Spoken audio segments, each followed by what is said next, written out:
Welcome to Amazon academy. I am Vipul Mehta. कैसे हैं सब लोग?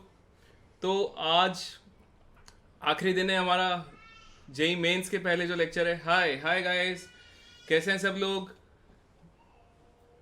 तो एक बात सीखने को मिली है पिछले कुछ दिनों के अंदर कि जितना हम मानते हैं कि परीक्षा कठिन है उतनी कठिन है नहीं। हाय सृष्टि, हाय पीआर, हाय यूएस, हाय एके, हाय वीएम, हाय आरयू, हाय आरए, हाय पीआर, हाय एजी, हाय डब्ल्यूए, सबको मैं हाय बोल रहा हूँ।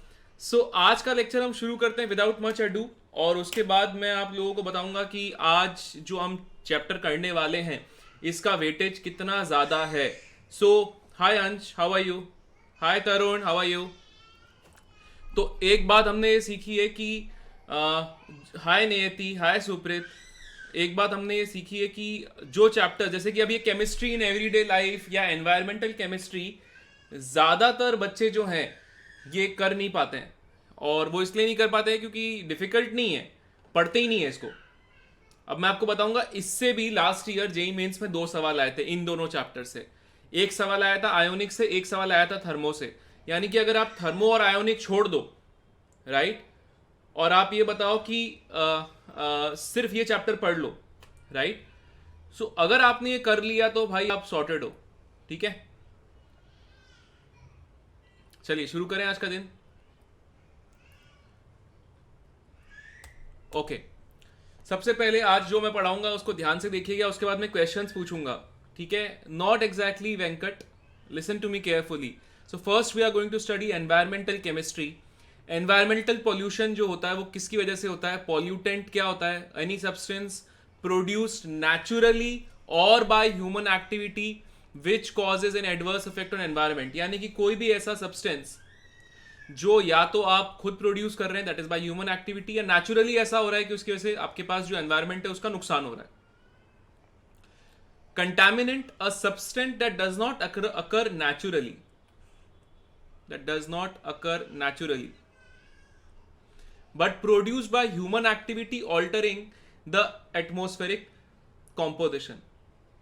ठीक है, अरे हार्ड वार्ड कुछ नहीं होता यार, ध्यान से देखो इधर, अभी कंसंट्रेट करो। आज जो मैं पढ़ा रहा हूं इसी में से ही सवाल हो जाएंगे। अभी देखना, तुम क्लास के एंड में सवाल करेंगे अपन। तो क्लास के अंदर मैं फिर से प्रीवियस ईयर क्वेश्चंस कराऊंगा। आज के प्रीवियस ईयर क्वेश्चंस 30-30 सेकंड में करोगे आप। जैसे ओलियम है, अब ये ओलियम का लीकेज हो गया, लीकेज हो गया, इसका मतलब ये एटमॉस्फेरिक जो प्रेशर है जो एटमॉस्फेयर के अंदर है वहां पे तो प्रेजेंट था नहीं है, राइट। तो ये H2S2O7 लीकेज का मतलब क्या है कि अगर मैं सपोज कहता हूं कि मेरा एक प्लांट था, वहां पे इसका लीकेज हो गया।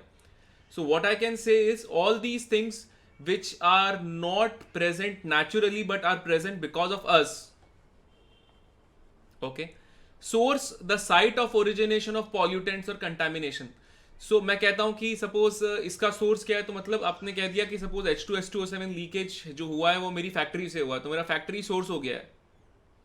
ठीक है, सिंक, सिंक का मतलब क्या है? The material which consumes a long live pollutant. तो ये पॉल्यूटेंट, सपोज मैं कहता हूं H2SO4 एक पॉल्यूटेंट है, SO3 गैस जो है वो H2SO4 बन चुकी है, राइट। अगर मैं कह रहा हूं कि ये पॉल्यूटेंट है, और अब ये पॉल्यूटेंट मैं कह रहा हूं आपके पास जो है वो इसको कंज्यूम कैसे किया जाए, तो फॉर एग्जांपल ये ताजमहल का मार्बल है CaCO3, और ताजमहल के ऊपर जब एसिड रेन होती है तो क्या होता है, वो H2SO4 जो है वो एब्जॉर्ब होकर CaSO4 बना लेता है। तो अब आपने नेचर से H2SO4 गायब कर दिया है। सो सिंक का मतलब है कोई ऐसी चीज जो उस पॉल्यूटेंट को कंज्यूम कर ले। ठीक है, हाय अर्जुन। रिसेप्टर, कोई भी ऐसी चीज जो पॉल्यूशन से या पॉल्यूटेंट से अफेक्ट हो, जैसे हम एज ए रिसेप्टर काम कर सक रहे हैं क्योंकि हम अफेक्ट हो रहे हैं इससे। ठीक है, सब आएगा कंटेंट ऑफ एसिड। अभी ये फालतू की बातें मत करो, सब आ जाएगा। ठीक है, क्लास के एंड में बता दूंगा, अभी शांति रखो थोड़ी सी। हाय मिहिर, ये हमने 10th क्लास में ही पढ़ा होगा यार कि बेसिकली सबसे पहले क्या आता है आपके पास, ट्रोपोस्फेयर 10 से 12 किलोमीटर के बीच, फिर स्ट्रेटोस्फेयर, फिर मीजोस्फेयर, फिर थर्मोस्फेयर। ये हाइट है और ये टेम्परेचर है। ओके, तो हाय सोलोमन, हाय आशीष, हाय व्यो। सो एयर पॉल्यूशन जो है वो 2 चीजों से होता है। एक होता है गैसेस की वजह से। कौन कौन सी गैसेस हो सकती है? SO2, SO3, NO2, hydrocarbons. दूसरा हो सकता है सस्पेंडेड पार्टिकुलेट मैटर। अब सस्पेंडेड पार्टिकुलेट मैटर क्या होता है मैं अभी बताता हूं, बट अगर मैं पॉल्यूटेंट्स की बात करता हूं तो 2 टाइप के पॉल्यूटेंट्स होते हैं। A primary pollutants, primary pollutants का मतलब क्या है? जो नेचुरली अकरिंग है। Hi Snehanjali. So directly from the source आपको जो मिल रहा है। प्रोसेस ऑफ एटमोस्फियर का मतलब क्या है कि अगर प्राइमरी पॉल्यूटेंट है एटमोस्फेरिक प्रोसेस के अंदर, वो कन्वर्ट हो जाए किसी और चीज में और वो भी पॉल्यूटेंट है, तो वो सेकेंडरी पॉल्यूटेंट है। तो मैं क्या कह सकता हूं? Primary pollutant plus process in atmosphere give secondary pollutant. Just to give an idea, suppose SO2 primary pollutant है, अगर ऑक्सीडेशन हो गया इसका, that is something which happens in atmosphere, तो SO3 बन गया, वो भी पॉल्यूटेंट है, तो ये क्या हो गया? Secondary pollutant. सपोज मैं कहता हूं SO2 है, उसने मॉइस्चर एब्जॉर्ब कर लिया, तो ये डिसोल्यूशन हो गया, रिएक्शन डिसोल्यूशन हो गया, तो H2SO3 या H2SO4 जो भी है आपके पास ये मिलेगा। हाय श्रेया। ये आप लोगों के लिए क्या होगा? ये दोनों सेकेंडरी पॉल्यूटेंट है। अगर मैं कहता हूं NO2 आप लेते हैं और ये डीकम्पोज होकर NO देता है, तो NO आपके पास सेकेंडरी पॉल्यूटेंट है और NO2 आपके पास क्या है? प्राइमरी पॉल्यूटेंट है। सिमिलरली अगर आपके पास कोई भी ऑक्साइड है NOx का मतलब क्या है? NO2 या NO3, राइट? सॉरी, NO और NO2। NOx का मतलब NO या NO2 दोनों में से कोई भी हो सकता है। CXHY क्या हो गया? हाइड्रोकार्बन। सो अगर मैं इन दोनों को लेता हूं सनलाइट की प्रेजेंस में, क्या क्या होगा? आप अभी आगे देखेंगे, स्मॉग बनता है। This is nothing but photochemical smog. So photochemical smog जब बनता है, उसका एक बाय प्रोडक्ट बनेगा, वो भी मैं आपको बताऊंगा। वो बाय प्रोडक्ट क्या होगा आपके पास? PAN, which is peroxy acyl nitrate. वो करेंगे अपन आज। ओके, सो ये हो गया the pollution due to gases. अगर मैं बात करता हूं सस्पेंडेड पर्टिकुलेट मैटर की, तो ये आपके पास क्या हो सकते हैं? Just to give you an idea, कैसे मैं कहता हूं कि पैन, PBN क्या, ये फोटोकेमिकल ऑक्सीडेंट्स हैं। जिगजैग लाइन नहीं है ये, अरे भाई ये टेम्परेचर है। तो बेसिकली ये हाइट 90 पे कौन से टेम्परेचर पे बनता है, इसलिए जिगजैग इसलिए आ रही है, ठीक है। हाय मिथिलेश, हाय कुंदन। अब सपोज किसी ने आपसे कह दिया कि रिसोर्स बताइए कि कौन सा सोर्स है, तो कार्बन मोनोऑक्साइड का सोर्स क्या है? Incomplete combustion. CO2 का क्या है? फॉसिल फ्यूल्स को बर्न करना। SO2 SO3 again combustion of fossil fuels या कोल या वॉल्केनिक इरप्शंस। NO हमारे पास फॉसिल फ्यूल्स। H2S हमारे पास ऑयल रिफाइनरीज या ऑर्गेनिक मैटर डीके से बनता है। क्लोरीन इंडस्ट्रियल यूनिट से। हाइड्रोकार्बन कंबस्शन ऑफ फ्यूल से। क्लोरोफ्लोरोकार्बन रेफ्रिजरेंट के जो सॉल्वेंट्स होते हैं या फायर फाइटिंग एजेंट्स के सॉल्वेंट होते हैं, वो सब। पैन क्या होता है? अभी मैं बताता हूं थोड़ी देर में पैन क्या होता है, 2 मिनट रुक जाओ। Pan is peroxy acyl nitrate. Similarly PBN is peroxy benzoyl nitrate. ये करेंगे अभी, ठीक है, तो टेंशन मत लो इसका, पैन अभी आएगा। मैं आपसे एक सवाल ये पूछ रहा हूं, इसका मैक्सिमम एक्सपोजर लिमिट, कि कितनी लिमिट तक अपन इसको कंज्यूम कर सकते हैं। तो इसे मैंने कह दिया CO का मैक्सिमम है, अगर PPM इज पार्ट्स पर मिलियन। ओके, सो 40 से 50 ppm, यानी कि 40 से 50 पार्ट्स पर मिलियन आपके पास, ठीक है, उसके अलावा आप नहीं ले सकते हैं। अगर मैं कह रहा हूं 5000, तो 5000 क्या हो गया आपके पास? 5000 is the upper limit by which you can take this, right?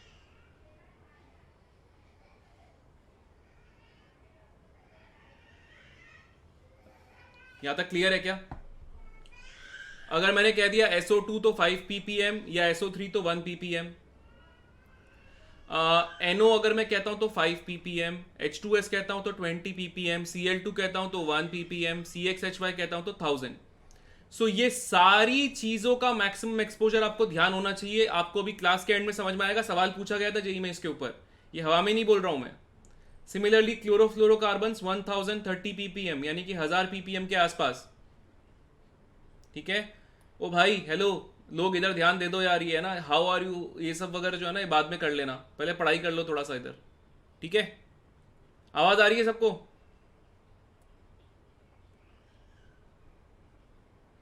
अरे मैक्सिमम एक्सपोजर है भाई।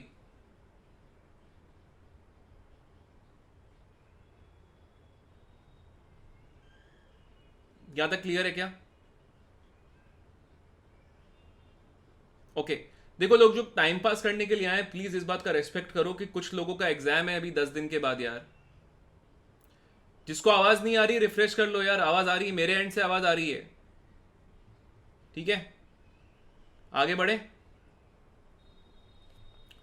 पर्टिकुलेट्स जो हैं, पर्टिकुलेट्स क्या होते हैं? फाइनली डिवाइडेड सॉलिड पार्टिकल्स और liquid droplets which are suspended in air. Okay, तो मैं कह रहा हूं कि साइज आपके पास अगर 0.0202 से लेकर या 0.0002 से लेकर 500 माइक्रोमीटर तक होती है, तो आपके पास वो पर्टिकुलेट्स कहलाते हैं। ओके, अब वायबल पर्टिकुलेट्स क्या है? Which live on minute living organisms dispersed in air, यानी कि फॉर एग्जांपल मैं कहता हूं एल्गी, मोल्ड, फंजाई, बैक्टीरिया, ये सब किसी ना किसी, ये इनका साइज का ऑर्डर यही है, ये सस्पेंडेड है हवा में लेकिन ये किसी ना किसी चीज के ऊपर जी रहे हैं, they need something to live on. अगर मैं कहता हूं नॉन वायबल, नॉन वायबल का मतलब इनको जीने के लिए कोई नहीं चाहिए, अपने आप से ही रहेंगे ये। तो for example soot, metal particles, metal oxides, lead salts, asbestos, fly ash, solid अगर आप हाइड्रोकार्बन्स लेते हैं CXHY, या फिर डस्ट पर्टिकुलेट्स अगर आप लेते हैं, या एसिड की मिस्ट लेते हैं, एसिड मिस्ट मतलब H2SO4 या H2SO3। ठीक है, तो ऐसे, ए भाई सुन, यहाँ पे है ना, यहाँ पे ये सब टाइम मत पास कर। एक बात बताता हूँ, कर्मा थ्योरी, तू कोई भी भाषा समझता है तो समझ ले, कर्म जो है ना तेरे भी आएंगे भाई, तू भी एग्जाम देगा कभी, इन सब की बद्दुआ लगेगी तुझे, तो मत कर टाइम वेस्ट यहाँ पे, don't spam please. All of you who are spamming, understand one thing, this exam is going to bite you again, okay, let's not do this.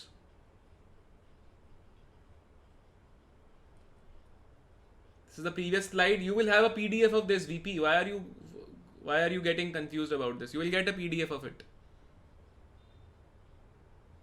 Okay? Questions होंगे क्लास के एंड में, इसीलिए कह रहा हूं ध्यान से देखो। कंट्रोल अगर करना है पॉल्यूशन, तो कार्बन मोनोऑक्साइड के लिए क्या है? Anti pollution exhaust catalyst use कर लो, या CNG यूज कर लो, या LPG यूज कर लो, या सोलर एनर्जी यूज कर लो, यानी कि डिफरेंट फॉर्म्स यूज कर लो। CO2 को कंट्रोल यूज करना है अगर, तो हाइड्रोकार्बन्स को बर्न करना बंद करना पड़ेगा, इसलिए ऑल्टरनेट फ्यूल हाइड्रोजन ले सकते हैं अपन, या फॉरेस्ट कवर को इंक्रीज करो। कंट्रोल ऑफ NO और NO2, ये स्मोक के लिए बहुत इंपॉर्टेंट होते हैं। सो अगर मैं कहता हूं कि acidic scrubbing of flue gases, तो NO और SO2 जो है इसको फ्लू गैसेस बोलते हैं। ओके, अगर मैं वाटर डालता हूं उसके अंदर तो क्या आएगा यहाँ पे? H2SO4 plus NO। अब मेरी बात ध्यान से सुनना, ये जो NO बना है ये फिर से NO2 से रिएक्ट करके क्या देगा आपको? N2O3। ठीक है, अब ये N2O3 है, ये जो आपके यहाँ पे H2SO4 बना है, ये H2SO4 उसको एब्जॉर्ब करके क्या बनाएगा? HNOSO4। ठीक है, अब मेरी बात ध्यान से सुनना, टाइम वेस्ट मत करना यार, क्यों कर रहा है match? So can you tell me one thing, this thing if getting oxidized, so basically now what I am doing is I am removing all the NO or NO2, so this is known as NCRT based questions. Okay, so basically acid scrubbing क्या है, ये NCRT में नहीं दिया हुआ है, लेकिन मैं आपको कॉन्सेप्ट बता रहा हूँ। कॉन्सेप्ट क्या है आपके पास? ये जो एसिड है ये आपके पास अगर स्क्रब हो गया तो क्या हो गया? N2O3 जो है वो गायब हो गया। तो अब आपके पास N2O3 जब गायब हो गया तो आपके पास NO और NO2 गायब हो गए। अगर वो गायब हो गए तो आपने NO2 जो थे उनको हटा दिया है। ये फाइनल प्रोडक्ट आता है। अगर मैं फिर से ऑक्सीडाइज करता हूं तो H2SO4 आता है और NO2 आता है। ये H2SO4 में फिर से रिसाइकल कर सकता हूं वापस यहाँ पे एसिड स्क्रबिंग के लिए।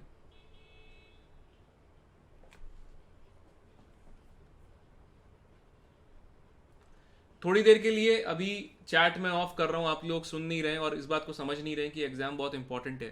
ठीक है, एक और चीज होता है कंट्रोल ऑफ SO2 और SO3। तो ये जो फ्लू गैसेस होती हैं, तो फ्लू गैसेस डीसल्फराइजेशन का मतलब क्या है कि फ्लू गैसेस के अंदर जो सल्फर वाली ऑक्सीजन वाली गैसेस हैं SO2 SO3, इनको मुझे गायब करना है। तो अगर मुझे इनको गायब करना है तो मैं क्या करूंगा? मैं यूज करता हूं for example lime slurry. Lime slurry का मतलब क्या है? Suspension of CaCO3 in water. अगर ये इससे रिएक्ट करेगा तो क्या बनेगा? CaCO3 CaSO4 और ये सेपरेट हो जाएगा। अगर ये सेपरेट हो गया तो आपने क्या किया है? SO2 या SO3 को गायब कर दिया है। तो बॉल पार्क आप क्या कह सकते हो कि आप या तो NO या NO2 को हटा सकते हैं इस एसिड से, या आप ये लाइम स्लरी डालकर हटा सकते हैं SO2 या SO3। अगर ये फ्लू गैसेस का मिक्सचर है, अगर SO2 या SO3 को हटाएंगे तो उसको बोलेंगे फ्लू गैस डीसल्फराइजेशन या फिर FGD। यहां तक क्लियर है क्या? अगर मैं कहता हूं पर्टिकुलेट्स के लिए क्या कर सकते हैं? एक क्वार्टरल प्रेसिपिटेटर आता है, इसको बोलते हैं इलेक्ट्रोस्टैटिक प्रेसिपिटेटर। आप क्या करते हो? इलेक्ट्रिक चार्ज पास होता है, ऑब्वियसली दोनों साइड में एक पॉजिटिव और एक नेगेटिव होगा। जो फ्री इलेक्ट्रॉन होगा वो पार्टिकल्स ऑफ फ्लू गैसेस पे जुड़ जाएगा। तो फ्री इलेक्ट्रॉन अगर किसी पार्टिकल पे जुड़ गई, ये पार्टिकल है, इस पे इलेक्ट्रॉन जुड़ गया, तो बताओ इसका नेगेटिव चार्ज हो गया या पॉजिटिव हो गया? इसका नेगेटिव चार्ज हो गया। अब ये आपके पास एक पॉजिटिव साइड ऑफ इलेक्ट्रोड है और ये negative side of the electrode है, तो ये क्या करेगा, नेगेटिव चार्ज अगर है तो ये पॉजिटिव के साइड में जाएगा और सेटल डाउन हो जाएगा। तो इस तरीके से आप क्या कर सकते हैं, पर्टिकुलेट्स को आप नेगेटिव इलेक्ट्रॉन से कंबाइन करवाकर कैथोड की जगह, सॉरी पॉजिटिव एनोड, जो भी आपके पास पॉजिटिव इलेक्ट्रोड है उसके पास उसको लेके जाके आप डीकम्पोज करवा सकते हैं। यहां तक क्लियर है क्या बात सबको? मैं ऑन कर रहा हूं पब्लिक मोड। यहां तक क्लियर है सबको?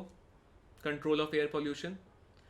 ध्यान से सुनना, मैं जो जो चीजें अभी बोल रहा हूं क्लास के एंड में क्वेश्चंस आपको जब पूछूंगा, flue gas is mixture of NO2 SO2,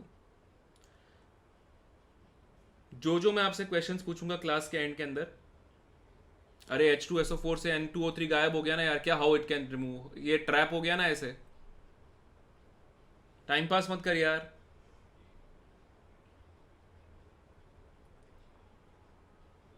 slurry is nothing but suspension of lime, CaCO3, ये मान ले ये पानी के साथ प्रेजेंट है, ठीक है। ये सुपर इंपॉर्टेंट है। स्मॉग, स्मॉग क्या होता है, स्मोक प्लस फॉग। तो दो टाइप के स्मॉग होते हैं, एक लंदन स्मॉग जो ठंडी जगहों पे पाए जाते हैं, जो अर्ली आवर्स ऑफ विंटर में भी दिखता है, और एक होता है Los Angeles smog. Los Angeles का क्लाइमेट बॉम्बे जैसा है, ठीक है, तो वहां पे मिड डे इन समर में पाया जाता है। यहाँ पे जेन्युइनली स्मॉग प्लस फॉग होता है, क्लासिकल मतलब स्मॉग और फॉग होता है। यहाँ पे ना स्मोक होती है ना फॉग होता है। Okay, so can you tell me one thing, ये बनता कैसे है, SO2 plus moisture plus some particulate in air से बन जाएगा क्लासिकल स्मॉग। यहां पे क्या होगा, यहां पे आपके पास एक फोटोकेमिकल रिएक्शन होगा of nitrogen oxides which is NOx plus hydrocarbons in presence of sunlight. ये सुपर इंपॉर्टेंट है, मैं यहाँ पे सुपर इंपॉर्टेंट इसलिए कह रहा हूं, अभी समझ में आएगा क्यों। ये क्योंकि यहाँ पे नाइट्रस ऑक्साइड है, नाइट्रोजन का कोई भी ऑक्साइड अगर होता है, नाइट्रोजन स्टेबल जीरो में होता है, ये ऑक्साइड ऑब्वियसली जीरो से बड़ा होगा, तो ये खुद जाएगा जीरो में, दूसरों को करेगा ऑक्सीडाइज, तो ये ऑक्सीडाइजिंग स्मॉग है। यहाँ पे आपके पास SO2 है, सल्फर 4 में है। सल्फर अगर 4 में है तो क्या होगा, सल्फर जाएगा 4 से 6 में, यानी कि सल्फर होगा ऑक्सीडाइज, दूसरों को करेगा रिड्यूस, तो ये होगा रिड्यूसिंग स्मॉग। ओके, मैकेनिज्म क्या होता है फोटोकेमिकल स्मॉग का, ठीक है, ये ध्यान से देख लीजिए, इसको भूलना मत कोई भी, सुपर सुपर इंपॉर्टेंट। सबसे पहले आपके पास एक, आपको ये जरूरी है कि NO2 चाहिए, सो ये प्राइमरी इंग्रेडिएंट है NO2। ओके, अगर आप सनलाइट की प्रेजेंस में देखते हो तो सनलाइट का जो UV रेज होता है, ओके, तो क्या होगा आपके पास, उसमें ब्रेक हो जाएगा ये NO और O के अंदर। ये जो O है ये O2 से कंबाइन करके ओजोन दे देगा, ये ओजोन फिर से अगर एटमॉस्फेयर में NO प्रेजेंट है तो फिर से NO2 दे देगा। ओके, लेकिन अगर कोई हाइड्रोकार्बन है तो ये हाइड्रोकार्बन से ये ऑक्सीजन रिएक्ट करके क्या देगा, free radical RCO dot, RCO dot और ऑक्सीजन से रिएक्ट करेगा जो यहाँ पे आया है क्योंकि एटमॉस्फेयर में ऑक्सीजन प्रेजेंट है, तो ये क्या बन जाएगा, RCO3 डॉट, यानी कि पेरोक्सी लिंकेज। ये रहा RCO3 डॉट, दिख रहा है। तो ये आपके पास RCO3 डॉट जो बना है यहाँ पे, राइट, ये अगर ऑक्सीजन से रिएक्ट करता है तो या तो RCO2 डॉट बनता है, या फिर अगर ये NO से रिएक्ट करता है तो भी RCO2 डॉट बनता है। दोनों से ही RCO2 डॉट बन रहा है, ये दिख रहा है क्या सबको?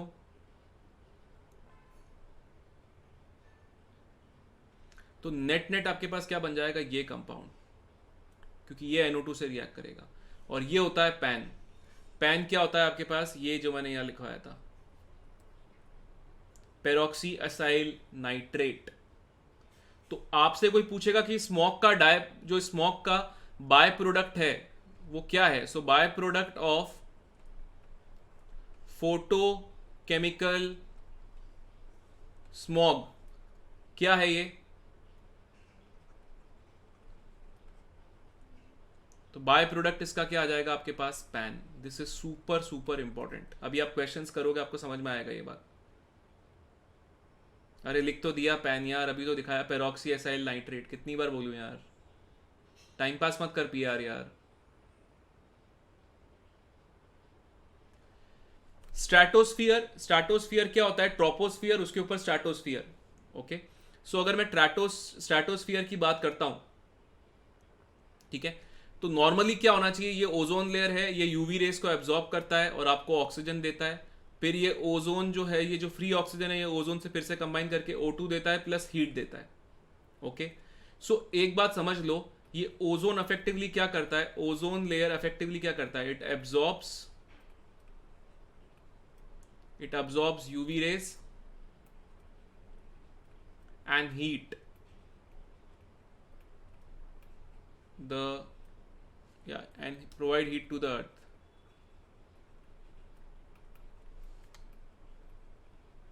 Yes or no?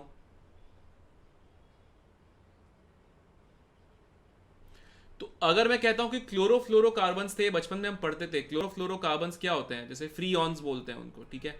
जैसे मैंने कह दिया फ्रीऑन 1, तो फ्रीऑन 1 का मतलब क्या है कि कार्बन नंबर 1 पे फ्लोरीन लगा हुआ है.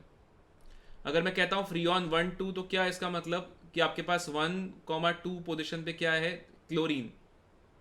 अगर मैं कहता हूं आपके पास फ्रीऑन 2 2, तो बेसिकली दोनों क्लोरीन जो है वो एक कार्बन पे लगे हुए हैं. क्या फ्रीऑन 1 1 3, तो क्या आपके पास अगर सपोज 2 कार्बन है, एक पे 2 क्लोरीन है 1 1, और दूसरे पे क्या है आपके पास 1 क्लोरीन है. सो अब इसका एक मैकेनिज्म समझो, ये कोई इंपॉर्टेंट नहीं है कि क्या नाम किसका है, मैकेनिज्म समझो. सपोज मैं कहता हूं CF2Cl2 है, ठीक है. अगर आप कहते हो कि अल्ट्रा वायलेट रेस है या लाइट है, उसके प्रेजेंस में क्या होता है, ये बन जाता है फ्री रेडिकल CF2Cl डॉट और Cl डॉट. अब ये मेन कल्प्रिट है, ये Cl डॉट अगर बन गया ना तो प्रॉब्लम आ जाएगी लाइफ में. अब ये Cl डॉट क्या करता है, ये ओजोन लेयर का ओजोन है, उसको ब्रेक करके क्या बनाएगा, ClO डॉट प्लस O2. अब ये ClO डॉट फिर से ऑक्सीजन से कंबाइन करेगा, क्योंकि यहाँ पे ओजोन टूटकर O2 प्लस O भी देगा, तो ये क्या आ जाएगा O2 प्लस Cl. इन दोनों को मिक्स करोगे तो इफेक्टिवली क्या हो रहा है, ozone plus O gives O2 plus O2. यानी कि क्या हो रहा है कि आपके पास जो ओजोन लेयर है वो खत्म हो रहा है. क्लियर है क्या ये बात? तो अब क्या है, लॉन्ग रन में अपन चाहते हैं कि भाई कोई भी ClO डॉट या Cl डॉट ना बने, तो लॉन्ग रन में NO2 और CH4 नेचुरल सिंक्स है. सिंक्स का मतलब क्या होता है कि जो पॉल्यूटेंट्स को एब्जॉर्ब कर ले. तो लॉन्ग रन में क्या होगा कि ये ClO डॉट NO2 डॉट से एब्जॉर्ब करके ये कंपाउंड बनाएगा, ये अलग हो जाएगा, या Cl डॉट CH4 से कंबाइन करके CH3 डॉट बनाएगा. CH3 डॉट पेनफुल नहीं है, क्योंकि आपस में कंबाइन करके CH3 बना लेंगे या डबल बॉन्ड बन जाएगा, लेकिन Cl डॉट से छुटकारा मिल गया आपको. तो ये दोनों नेचुरल सिंक्स है for ClO dot. This is ozone layer depletion. Yes,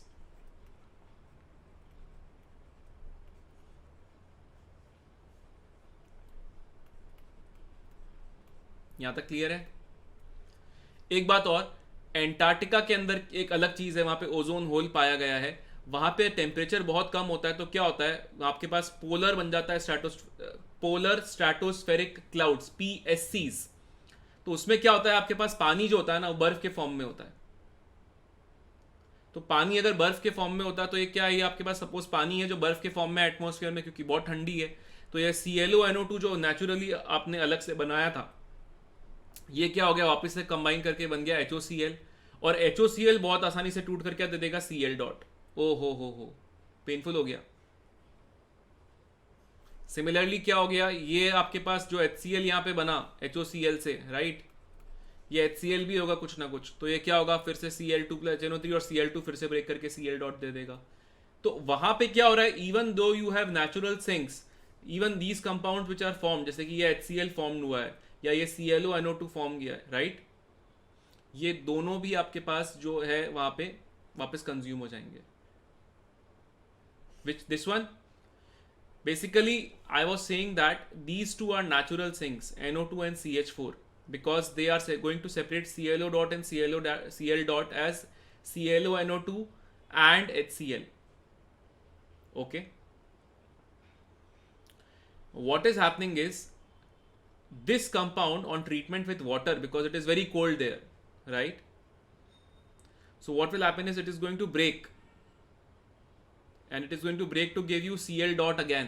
Now if you have Cl dot, that is the problematic thing, right, you will again have the ozone layer depletion. Simple enough. Shall we proceed? This is something which you have covered. Now this is very common, acid rain. So acid rain is primarily due to gases of SO2, SO3, I can say NO, NO2, to an extent CO2.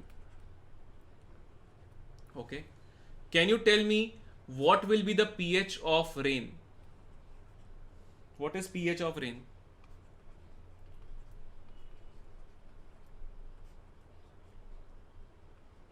5.6 to 6.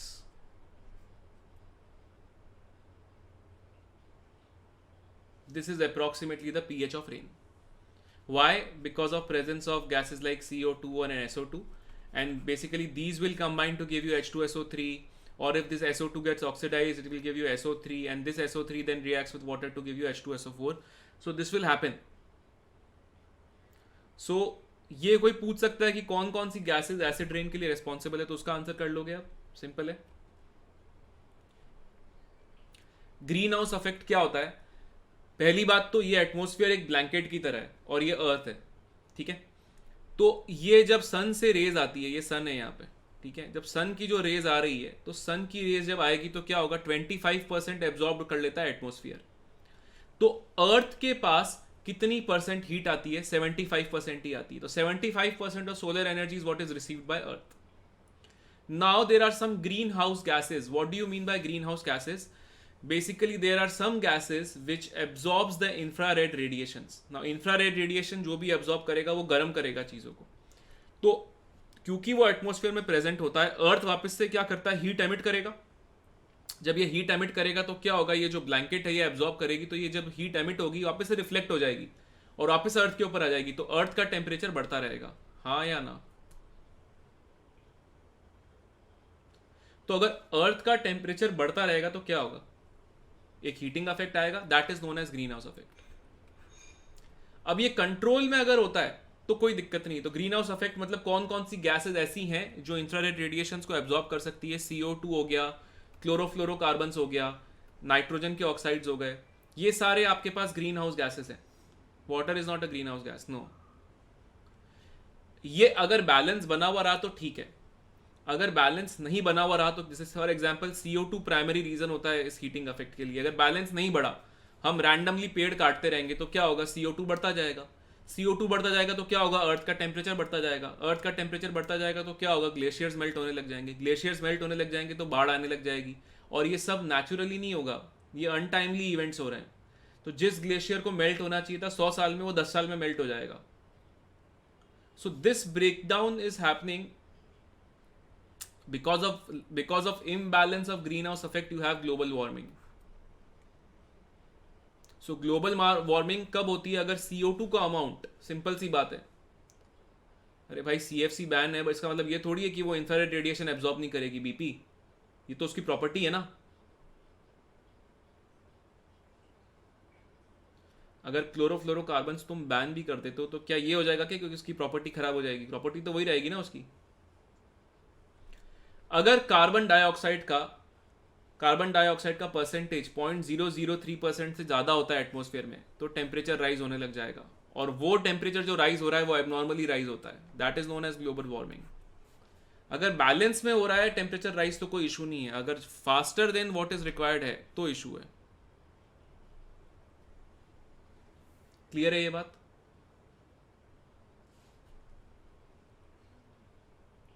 Water pollution, यार water pollutions क्या है, एक तो pathogens की वजह से होते हैं. पैथोजेंस का मतलब क्या है, बैक्टीरिया, वायरस. अब ये प्राइमरीली क्यों आते हैं, this is human excreta. Human excreta में 2 वायरस होते हैं, एस्चीरिया कोलाई और दूसरा होता है आपके पास ये स्ट्रेप्टोकॉकस फीकली. अब मेरी बात ध्यान से सुनो, एक मैं तुम्हें कहानी बता रहा हूँ. There is one guy, he is right now, अगर आपने मूवी देखी है 3 इडियट्स, आपने देखी है क्या 3 इडियट्स? उसमें जिसके ऊपर वो पिक्चर बनी है, जो आदमी लद्दाख में होता है, right now that guy is working on this, कि वाटर पॉल्यूशन इसलिए होता है क्योंकि most of us are not using a natural way. Basically the moment you flush that water is unusable, right? So if that water is unusable, it is so obvious, right? It is so obvious, लेकिन हम अभी भी कर रहे हैं ना. तो उसने क्या किया है, if you go to any camps in Himachal, basically you make small small pits and basically that's where you dump human excreta, and that's a right way of doing things. That is something which none of us are doing. So हम ये पढ़ तो रहे हैं, but हम इसको कितना follow करते हैं वो अलग बात है. बिल्कुल सही नाम बोल रहे हो तुम। कुछ लोग यहाँ पे टाइम वेस्ट कर रहे हैं। मैं पब्लिक मोड पे आ रहा हूँ थोड़ी देर, क्योंकि अभी लास्ट लेक्चर है, मैं टाइम पास नहीं करना चाहता हूँ। प्लांट न्यूट्रिएंट्स की या सीवेज की या ऑर्गेनिक वेस्ट की मैं बात करता हूँ। अगर अमाउंट ऑफ वेस्ट हाई होता है, ठीक है, then dissolve oxygen content is insufficient. तो बेसिकली हर पानी के अंदर अगर मैं कहता हूं तो आपके पास कुछ डिजॉल्व ऑक्सीजन होती है। जैसे मछलियां होती है, वो ऑक्सीजन कैसे लेती है? डिजॉल्व ऑक्सीजन की वजह से, उसको बोलते हैं डीओ। अगर मैं कहता हूं कि अगर आप वेस्ट की वैल्यू बहुत ज्यादा बढ़ा दोगे तो ये डिजॉल्व ऑक्सीजन का कंटेंट कम होने लग जाएगा, और आपके पास क्या होगा? Oxidation of organic matter incomplete होगा, जो नेचुरली ऑक्साइड होना चाहिए, क्योंकि ऑक्सीजन की कमी हो गई है। तो उसकी वजह से क्या होगा? या तो कंपाउंड्स बनेंगे जिनके अंदर बहुत ज़्यादा फाउल ऑर्डर आती है, बदबू आएगी बहुत ज़्यादा, क्योंकि इनकम्प्लीट आपके पास ऑक्सीडेशन है।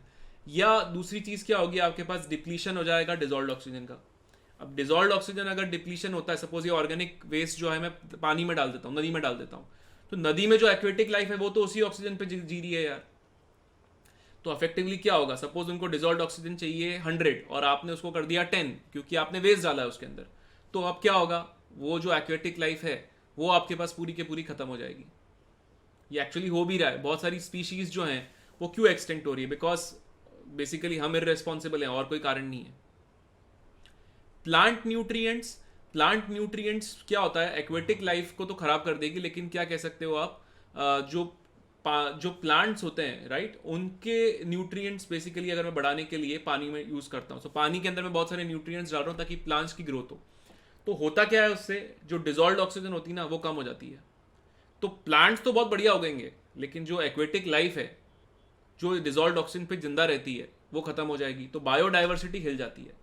ये process of enrichment of water with nutrients is known as eutrophication. Now this is very very important. कोई आपसे पूछ सकता है जेई के अंदर, बताइए यूट्रोफिकेशन क्या होता है? तो यूट्रोफिकेशन एक ऐसा प्रोसेस है जिसके अंदर आप वाटर को एनरिच कर रहे हो न्यूट्रिएंट से, लेकिन जिसकी वजह से क्या हो रहा है? आपके पास DO यानी कि dissolve oxygen of water is getting decreased, and due to which aquatic life suffers, and due to which biodiversity is going to suffer. Chemical pollutants क्या हो सकते हैं? पेट्रोलियम प्रोडक्ट्स हो गए, ऑयल स्पिल्स आप पढ़ चुके होंगे बहुत सारे, या इंडस्ट्रियल केमिकल्स लाइक पॉलीक्लोरिनेटेड बायोफिनाइल्स, PCBs बोलते हैं इनको।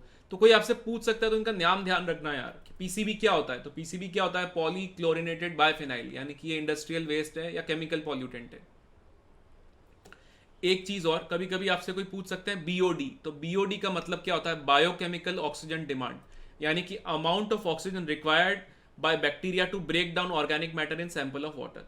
तो मैं कहता हूं कि सपोज एक ग्लास ऑफ पानी लिया, उसमें कुछ ऑर्गेनिक वेस्ट प्रेजेंट है, मुझे कितने बैक्टीरिया चाहिए उस वेस्ट को तोड़ के एक सादा पानी का ग्लास बनाने के लिए?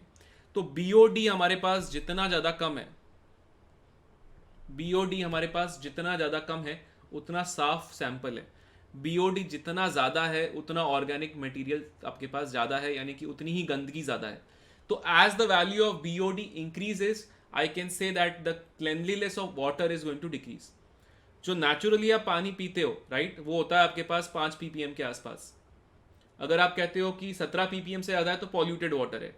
अगर मैं कहता हूँ कि कोल्ड वाटर का डिजॉल्व ऑक्सीजन का लेवल क्या हो सकता है, तो वो अराउंड 10 ppm के आसपास हो सकता है। तो कोई आपसे पूछ सकता है कि ये सब सवाल तो अपन सवाल करेंगे, अभी समझ में आ जाएगी ये बात। यहाँ तक क्लियर है क्या सबको? यहाँ तक क्लियर है सबको?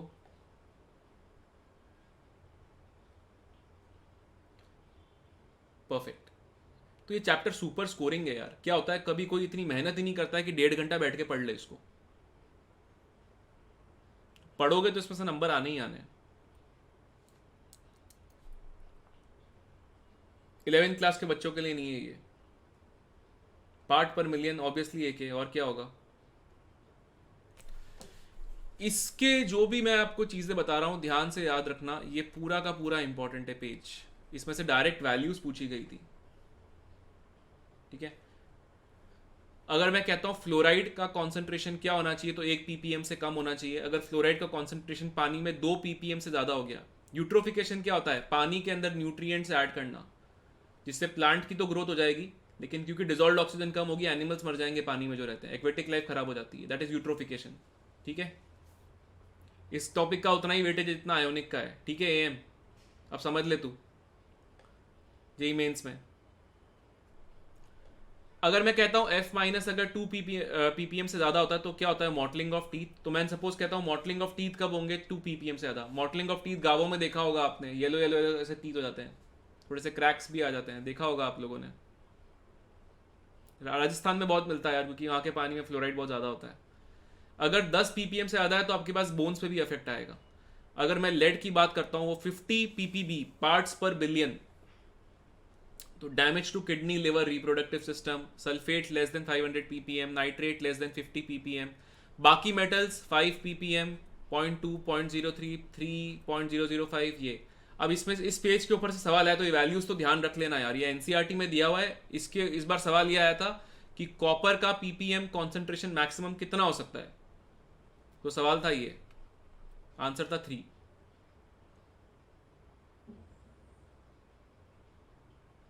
इसमें आसानी आता है सवाल भाई, डीआई आसानी आता है सवाल इसमें। अभी देखो दिख जाएगा जीआर, पता लगेगा ना, क्लास के एंड में क्वेश्चंस करेगा तू, पता लग जाएगा तुझे। सॉइल पॉल्यूशन यार, फर्टिलाइजर्स का सही तरीके से इस्तेमाल नहीं करना। फॉर एग्जांपल एनपीके, मैं कहता हूँ एनपीके फर्टिलाइजर्स जो होते हैं, राइट। तो एनपीके फर्टिलाइजर्स में क्या होता है, हमारा आइडिया तो होता है कि नाइट्रोजन, फॉस्फोरस और पोटेशियम को बढ़ाएंगे, लेकिन क्या होता है कि आप ज़्यादा उसको, इनडिस्क्रिमिनेट का मतलब क्या, सही तरीके से यूज़ मत करो, तो क्या होगा, आपके पास प्रोटीन कंटेंट जो है, जैसे आप उस पर उस फसल उस मिट्टी में आप वीट या मेज़ उगा रहे हो, तो क्या होगा, उनका प्रोटीन कंटेंट कम हो जाएगा।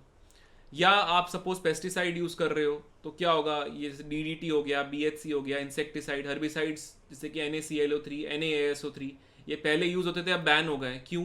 क्योंकि ये ह्यूमन बींग्स के लिए अच्छे नहीं है। अब ट्राइजीन्स यूज़ करते हैं अपन। या fungicides, organic compounds of mercury. यार मर्क्यूरी अपने आप में पॉइजनस है, तो इनका लीकेज अगर हो गया तो नुकसान हमको होने ही वाला है।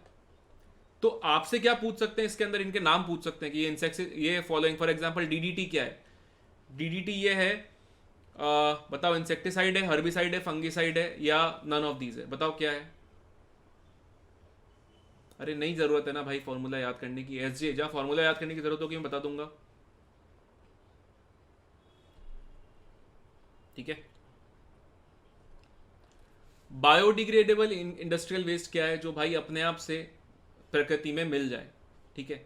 सो फॉर एग्जांपल मैं कहता हूँ पेपर मिल से जो आता है वो बायोडिग्रेडेबल वेस्ट है, फूड प्रोसेसिंग यूनिट से, टेक्सटाइल फैक्ट्री से, कॉटन मिल से, उसको आप छोड़ भी दोगे, डंप भी करोगे लैंड के अंदर, तो क्या होगा, कोई नुकसान नहीं है।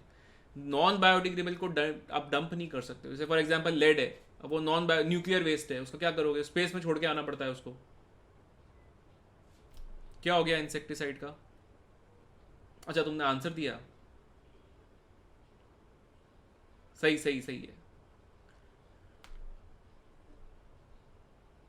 बिल्कुल बिल्कुल बिल्कुल, ठीक है। आगे बढ़े, तो ये कोई इतना कोई खास इंपॉर्टेंट नहीं है।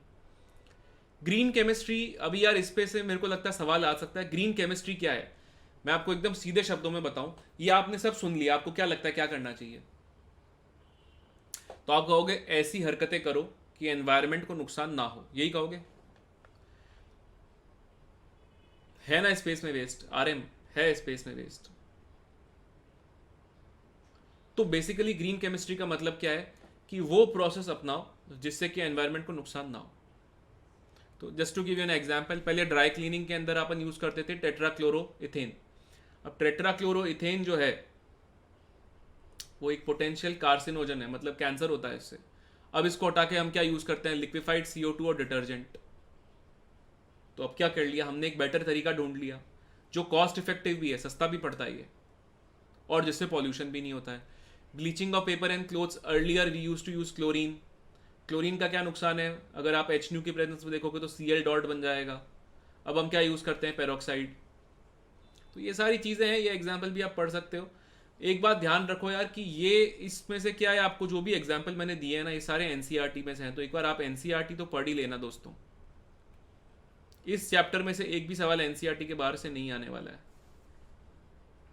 वैसे मैंने अच्छे सब कुछ लिख दिया है, अगर ये नोट्स पढ़ोगे तो भी हो जाएगा, बहुत है वो भी, ठीक है। तो ये हमने खत्म किया एनवायरमेंटल केमिस्ट्री, सबको समझ में आ गया, इतना मुश्किल तो नहीं है।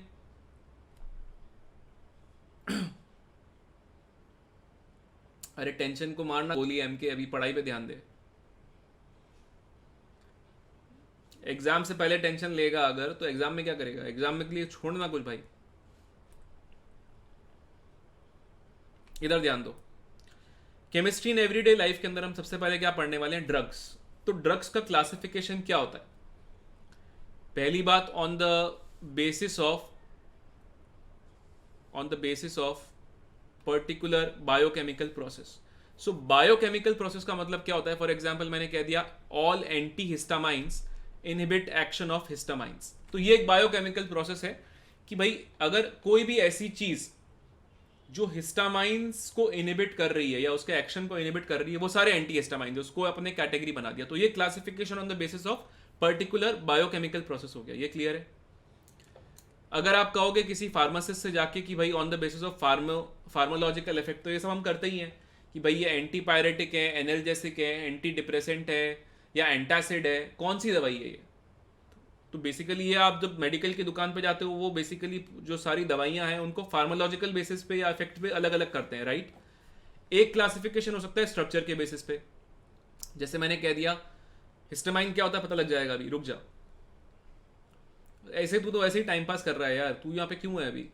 टाइम पास करने मत आ यहाँ पे, ये उनके लिए है जिनका जेई मेंस है अभी 5-6 दिन में, प्लीज। सपोज मैंने कह दिया कि जिन चीजों का भी स्ट्रक्चर ऐसा है वो सारे एक कैटेगरी में, तो वो क्या हो गया आपके पास? On the basis of chemical structure. Molecular targets, ये अभी समझ में आएगा। कुछ एंजाइम्स हैं, कुछ रिसेप्टर्स हैं, right? They in the cell are some common drug targets, वो अभी अपन पढ़ लेंगे, ठीक है? दुकान वाले को स्ट्रक्चर्स पता नहीं होते ना, उसको तो इफेक्ट पता होता है, ठीक है?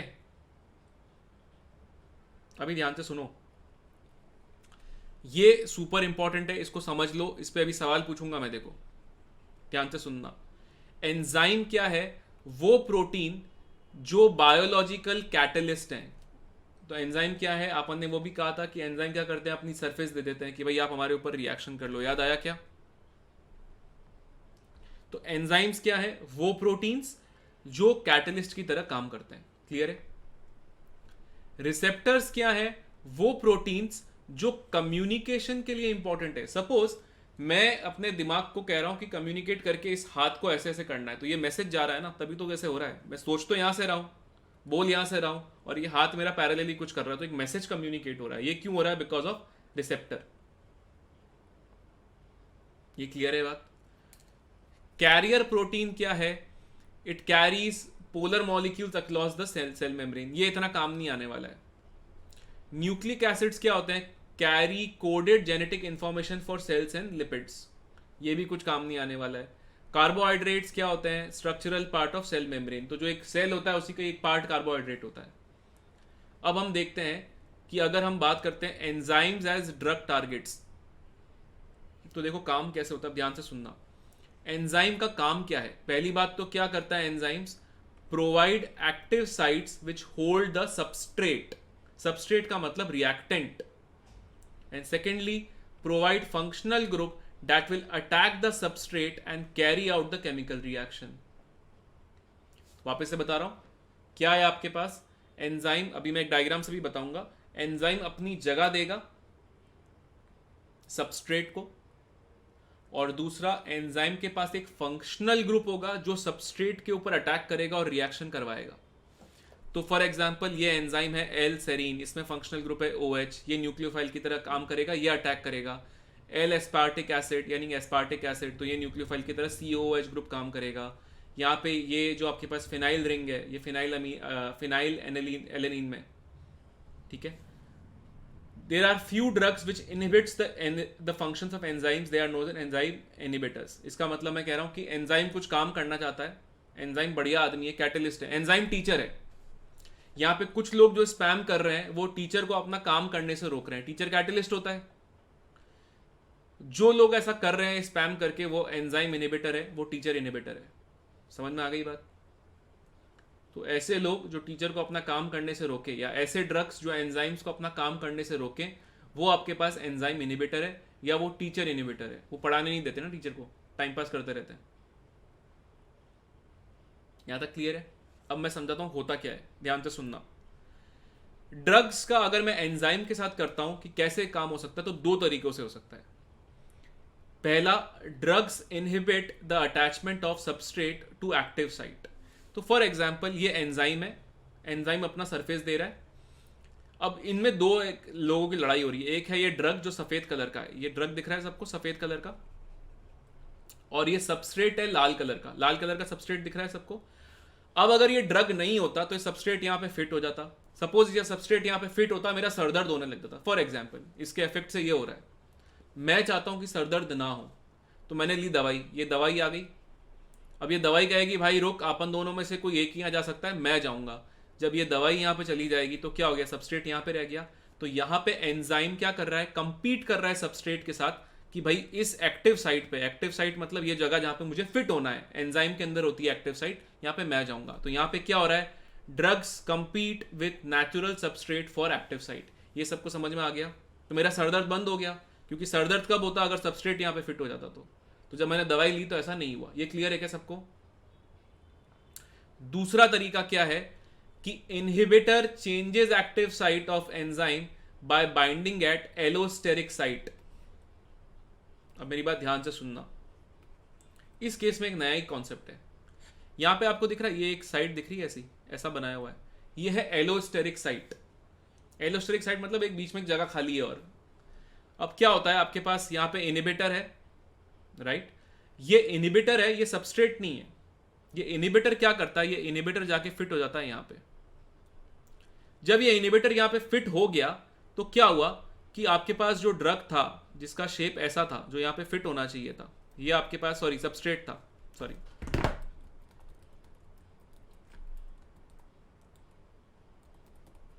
ये आपके पास सबस्ट्रेट है, राइट। इस सबस्ट्रेट को फिट होना था, सबस्ट्रेट फिट होगा क्योंकि इसका शेप ऐसा है। जैसे ही यहां पे ये एलोस्टेरिक साइट पे इनहिबिटर फिट हुआ, चेक करो इसका शेप चेंज हो गया क्या, देखो इसका शेप कैसा हो गया, शेप अलग हो गया क्या इसका, चेक करो हाँ या ना। पहले शेप इसका ऐसे था, अब शेप इसका ऐसे हो गया है। तो जब इसका शेप ऐसा हो गया है तो क्या हो गया, ये नॉन कॉम्पिटिटिव है। ये इनहिबिटर कह रहा है भाई सुन, मेरी तुझसे लड़ाई नहीं है सबस्ट्रेट, मैं गेम ही चेंज कर दूंगा। तुम कबड्डी खेलने आए थे, मैं क्रिकेट कर दूंगा, क्या करोगे? तो वैसे ही तुम यहाँ पे अटैक नहीं कर सकते हो, वैसे ही मेरा सरदर्द नहीं होगा। तो दोनों अप्रोच समझ में आ गई। पहले केस में मैं तुमसे बेटर क्रिकेट खेल के दिखाऊंगा, दूसरे केस में तुम कबड्डी खेलने आए थे, मैं क्रिकेट कर दूंगा। समझ में आ गई बात? एक केस में कंपटीशन है, तुमसे बेटर हूं, दूसरे केस में गेम ही चेंज कर दूंगा, शेप ही चेंज कर दूंगा। शेप अगर चेंज करूंगा तो क्या होगा, आपके पास एलोस्टेरिक साइट। क्लियर है ये बात? आगे बढ़ें। अगर मैं कहता हूं रिसेप्टर्स एज ड्रग टारगेट्स, तो ये रिसेप्टर का मतलब क्या होता है? तो अगर मैं कहता हूं कि हमारे पास बॉडी के अंदर सपोज दो न्यूरॉन्स हैं, या एक न्यूरॉन है और एक मसल है, और उनके बीच के अंदर कोई भी कम्युनिकेशन करना है तो केमिकल मैसेंजर्स होते हैं। भाई हमारे पास एक चिट्ठी आती है ना, ये भैया एक अपन के पास ये सपोज न्यूरॉन 1 है, ये न्यूरॉन 2 है, ठीक है। ये एक दूसरे को व्हाट्सएप तो कर नहीं सकते हैं, एक मैसेज भेजेंगे। ये मैसेज जिस चिट्ठी के साथ भेजते हैं, वो जो चिट्ठी है, वो चिट्ठी आपके पास है न्यूरोट्रांसमीटर या हार्मोन्स। ये समझ में आ गया, केमिकल मैसेंजर्स। या तो न्यूरोट्रांसमीटर होंगे अगर आपके पास न्यूरॉन से न्यूरॉन होंगे, या अगर न्यूट्रॉन से मसल्स होंगे तो वो हार्मोन्स होंगे। अब मैसेज जाता कैसे है?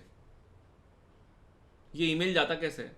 आपका तो ईमेल आईडी है, आप तो क्या करते हो, पासवर्ड डाल देते हो और पहुंच जाता है। यहां पे एक अलग फंडा है, ठीक है। फंडा क्या है, ध्यान से सुनो। ये जो मैंने व्हाइट कलर का बनाया है, ये एक सेल है, ये सेल की मेम्ब्रेन है। जो ये रिसेप्टर प्रोटीन है, ये देखो ध्यान से, तो थोड़ा सा सेल के अंदर है और थोड़ा सा सेल के बाहर है। तो जो उसका आउटर साइड है, that is outer surface of membrane जो है सेल का, उसके बाहर। और जो इनर साइड है इसका लाल वाले का, वो आप देखोगे तो इंटीरियर ऑफ सेल के अंदर है, राइट। अब ये केमिकल मैसेंजर आया, ये ईमेल लेकर आया, ये ईमेल आ रहा है, ये ईमेल आ रहा है। कौन ला रहा है, न्यूरोट्रांसमीटर या हार्मोन? वो लेके आया, ये बाइंडिंग साइट है, ये केमिकल मैसेंजर है। ये क्या हो गया, जैसे ही आपके पास मैसेंजर आया, ये आपकी देखोगे तो उसका ये चेंज हो गया, ये दिख रहा है, इसका शेप चेंज हो गया ना, दिख रहा है क्या ये? जैसे ही इसका शेप चेंज हुआ, क्या हुआ, आपको एक वाईफाई का सिग्नल दिख रहा है यहाँ पे, ये वाईफाई का सिग्नल है ना, दिख रहा है क्या? वाईफाई का सिग्नल, इसका मतलब क्या है, मैसेज पहुंच गया, नेटवर्क आ गया। तो shape of receptor changes after attachment of messenger. यहां तक क्लियर है?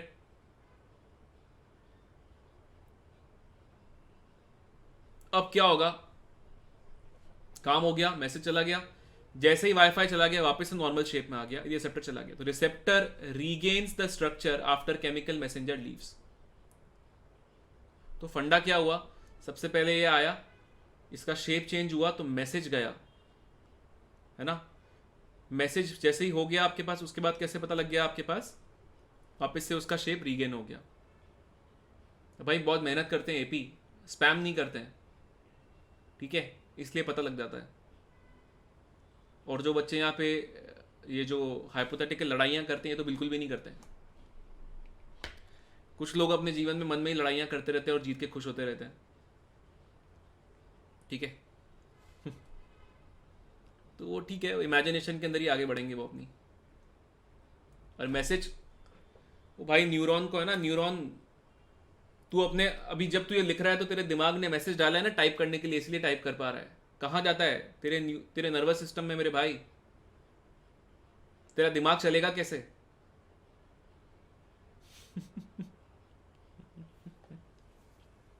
हाँ, दीज आर हाइपोथेसिस, बट यार हाइपोथेसिस के लिए भी ऐसे थोड़ी कुछ भी लिख दो। They are backed by experiments. Everything in science is hypothesis, ठीक है। Now, drugs may bind to the receptor site and inhibit its natural function. Such drugs are antagonist or poisons. भाई अब ऐसा हो सकता है कि एक ड्रग आया यहाँ पे चिपक गया, अब वो हट ही नहीं रहा है, तो पॉइजन की तरह काम करेगा क्योंकि इसका नेचुरल फंक्शन रोक दिया है उसने। या फिर एक ड्रग ऐसा करेगा कि बिल्कुल कॉपी बना लेगा, इसकी फोटो कॉपी बना लेगा, तो वो क्या हो जाएगा, they are known as agonist, they will mimic the natural behaviour, ठीक है। ये तो कोई खास बात नहीं है। साइड इफेक्ट कब आते हैं, जब ये बेसिकली एक से ज्यादा रिसेप्टर्स के ऊपर, जैसे फॉर एग्जांपल मैंने दवाई ली जो यहाँ पे चिपकनी चाहिए थी, ठीक है, तो ये बेसिकली मेरा सर दर्द हो रहा था, सर दर्द के लिए ये वाला साइट है, ठीक है, और मेरी आंखें जलने के लिए एक दूसरा वाला रिसेप्टर है। जो मैंने मेडिसिन ली वो आंखें जलने वाले साइड पे भी लग गई और सरदर्द वाली साइड में भी लग गई, तो मैंने सरदर्द के लिए जो ली थी वहां से आंखें दुखने लग गई मेरी। तो ये साइड इफेक्ट ऐसे होता है क्योंकि एक दवाई जो आप ले रहे हो तो वो मल्टीपल रिसेप्टर से जुड़ सकती है, ठीक है। क्वेश्चन आएगा, पता लग जाएगा। अभी देखो एएस, अब ध्यान से सुनो, एंटासिड्स क्या होते हैं। बेसिकली आपके पास जो एसिड होता है, एक्सेस एसिड, उसको स्टमक से आप निकाल देंगे। तो पहले क्या यूज करते थे, इन सब का सस्पेंशन, ठीक है। पर अपन के पास एक मेजर ब्रेक थ्रू कब आया, हमने ये पता लगाया कि जो हिस्टामीन्स होते हैं वो स्टिम्युलेट करते हैं secretion of pepsin and HCL, यानी कि हमारे पेट के अंदर एक्सेस पेप्सिन या एचसीएल अगर आता है वो हिस्टामिन की वजह से आता है। तो अगर मैं हिस्टामिन को हटा दूं तो कहानी खत्म। तो हिस्टामिन को हटाने के लिए हमने क्या लिया, सिमेटेडिन विच इज टेगामेट, ये बहुत पॉपुलर हो गया था, या फिर जेंटैक, ये तो बहुत लोगों ने लिया होगा, एंटासिड यार दवाई आती है। So this is design to prevent the interaction of histamines with receptors. तो अगर हिस्टामाइंस रिएक्ट नहीं करेंगे रिसेप्टर से तो क्या होगा, क्या होगा, आपके पास ये सिक्रीशन ऑफ पेप्सिन और एचसीएल होगा ही नहीं। तो एचसीएल अगर आपके पास कम हो गया तो क्या हो जाएगा, आपके पास स्टमक जो है बढ़िया हो जाएगा। तो सवाल यह है कि एंटी हिस्टामाइंस जो होते हैं वो एंटासिड्स भी होते हैं क्या? नहीं। एंटी हिस्टामाइंस जो होते हैं वो जिस रिसेप्टर पे जुड़ते हैं और एंटासिड्स जिन रिसेप्टर पे जुड़ते हैं वो अलग अलग होते हैं, ठीक है। तो अगर मैं कहता हूं कि ऐसा नहीं कि एंटी हिस्टामाइंस एंटासिड्स क्यों नहीं होते हैं, क्योंकि उनका रिसेप्टर अलग है। क्लियर है क्या ये बात?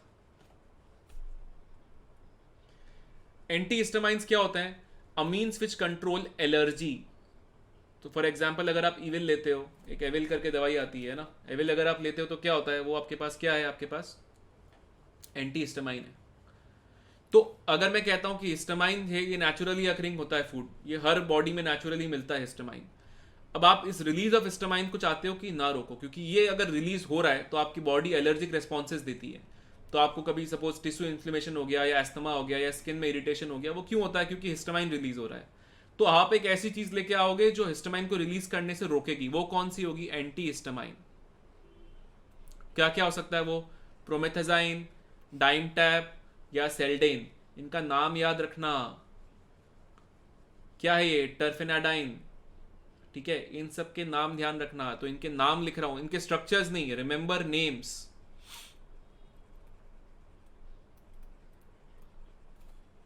इसके नाम काफी इंपॉर्टेंट होंगे। सिमिलरली अगर मैं एंटीपायरेटिक कहता हूं तो बुखार आता है हमें, तो हम क्या लेते हैं? Paracetamol, aspirin. तो ये एंटीपायरेटिक क्या करते हैं? बॉडी के टेम्परेचर को कंट्रोल करके उसको कम करते हैं। तो इसके भी नाम याद रखना।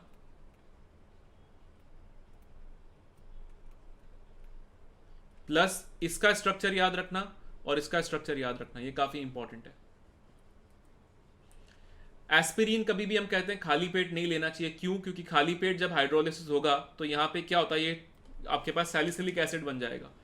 और सैलिसिलिक एसिड अगर बन जाएगा तो क्या होगा आपको? बेसिकली ऑब्वियसली खाली पेट लोगे तो एसिडिटी हो जाएगी, वही तो बोलते हैं वो।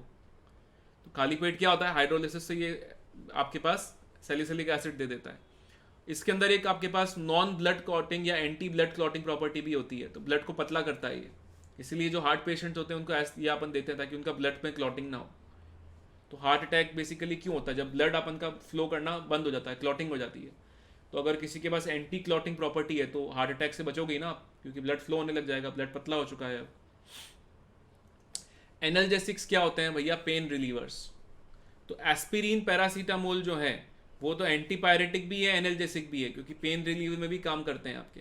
लेकिन जैसे आइबुप्रोफेन हो गया, या आपके पास फिनाइल ब्यूटाजोन हो गया, या डाइक्लोफिनैक हो गया, या आपके पास नेप्रोक्सन हो गया, ये सारे जो हैं ये सारे आपके पास क्या है? Non toxic analgesic. Non toxic का मतलब क्या है? Non narcotic. नॉन नार्कोटिक का मतलब क्या है कि इनका इफेक्ट सिर्फ पेन रिलीव करना है। अगर आप नार्कोटिक एनाल्जेसिक्स लेते हो तो ये आपके सेंट्रल नर्वस सिस्टम को अटैक करते हैं। अब यार सेंट्रल नर्वस सिस्टम को अगर अटैक करेंगे तो क्या होगा? एक तो अनकॉन्शियसनेस, दूसरा they will induce sleep. For example morphine, codeine, ये सारे जो हैं आपके पास, ये बेसिकली यार जब कोई लास्ट स्टेज ऑफ कैंसर पे होता है, उससे दर्द सहा नहीं जा रहा होता है, राइट, तब दिया जाता है मॉर्फिन, तो तब देते हैं। ठीक है, या सपोज आपको बहुत ज़्यादा असहनीय दर्द हो रहा है, वॉर्स के अंदर यूज़ करते थे मॉर्फिन। तो वर्ल्ड वॉर 2 के अंदर काफ़ी यूज़ होता था मॉर्फिन।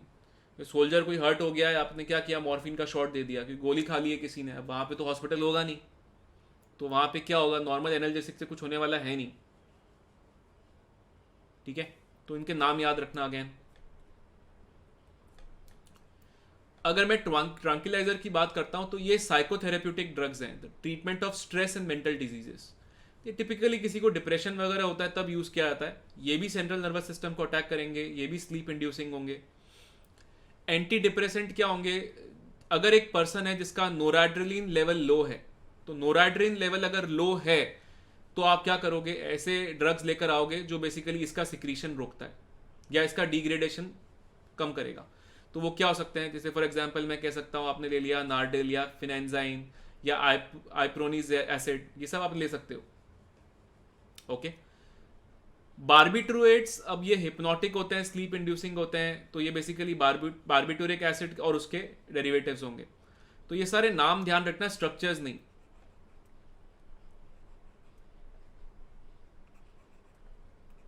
ये सारे नाम आपको पता होने चाहिए। एंट्री माइक्रोबियल्स मतलब कोई ऐसी चीजें जो माइक्रो ऑर्गेनिज्म से फाइट करें। तो सबसे कॉमन तरीका क्या है कि जो आपके पास माइक्रो ऑर्गेनिज्म है उसको मार दिया जाए। कोई ऐसी दवाई ले कि वो उसको मार दे, तो वो क्या हो गया? बैक्टीरिया साइडल। साइडल मतलब खून कर देना। तो drug that kills. Bacteriostatic, static का मतलब क्या है कि इनहिबिट कर दी उसकी ग्रोथ। ओके, अगर मैंने कह दिया तीसरा चीज क्या हो सकता है कंट्रोलिंग द एंट्री माइक्रोबियल्स, क्या होता है जल्दी से बताओ?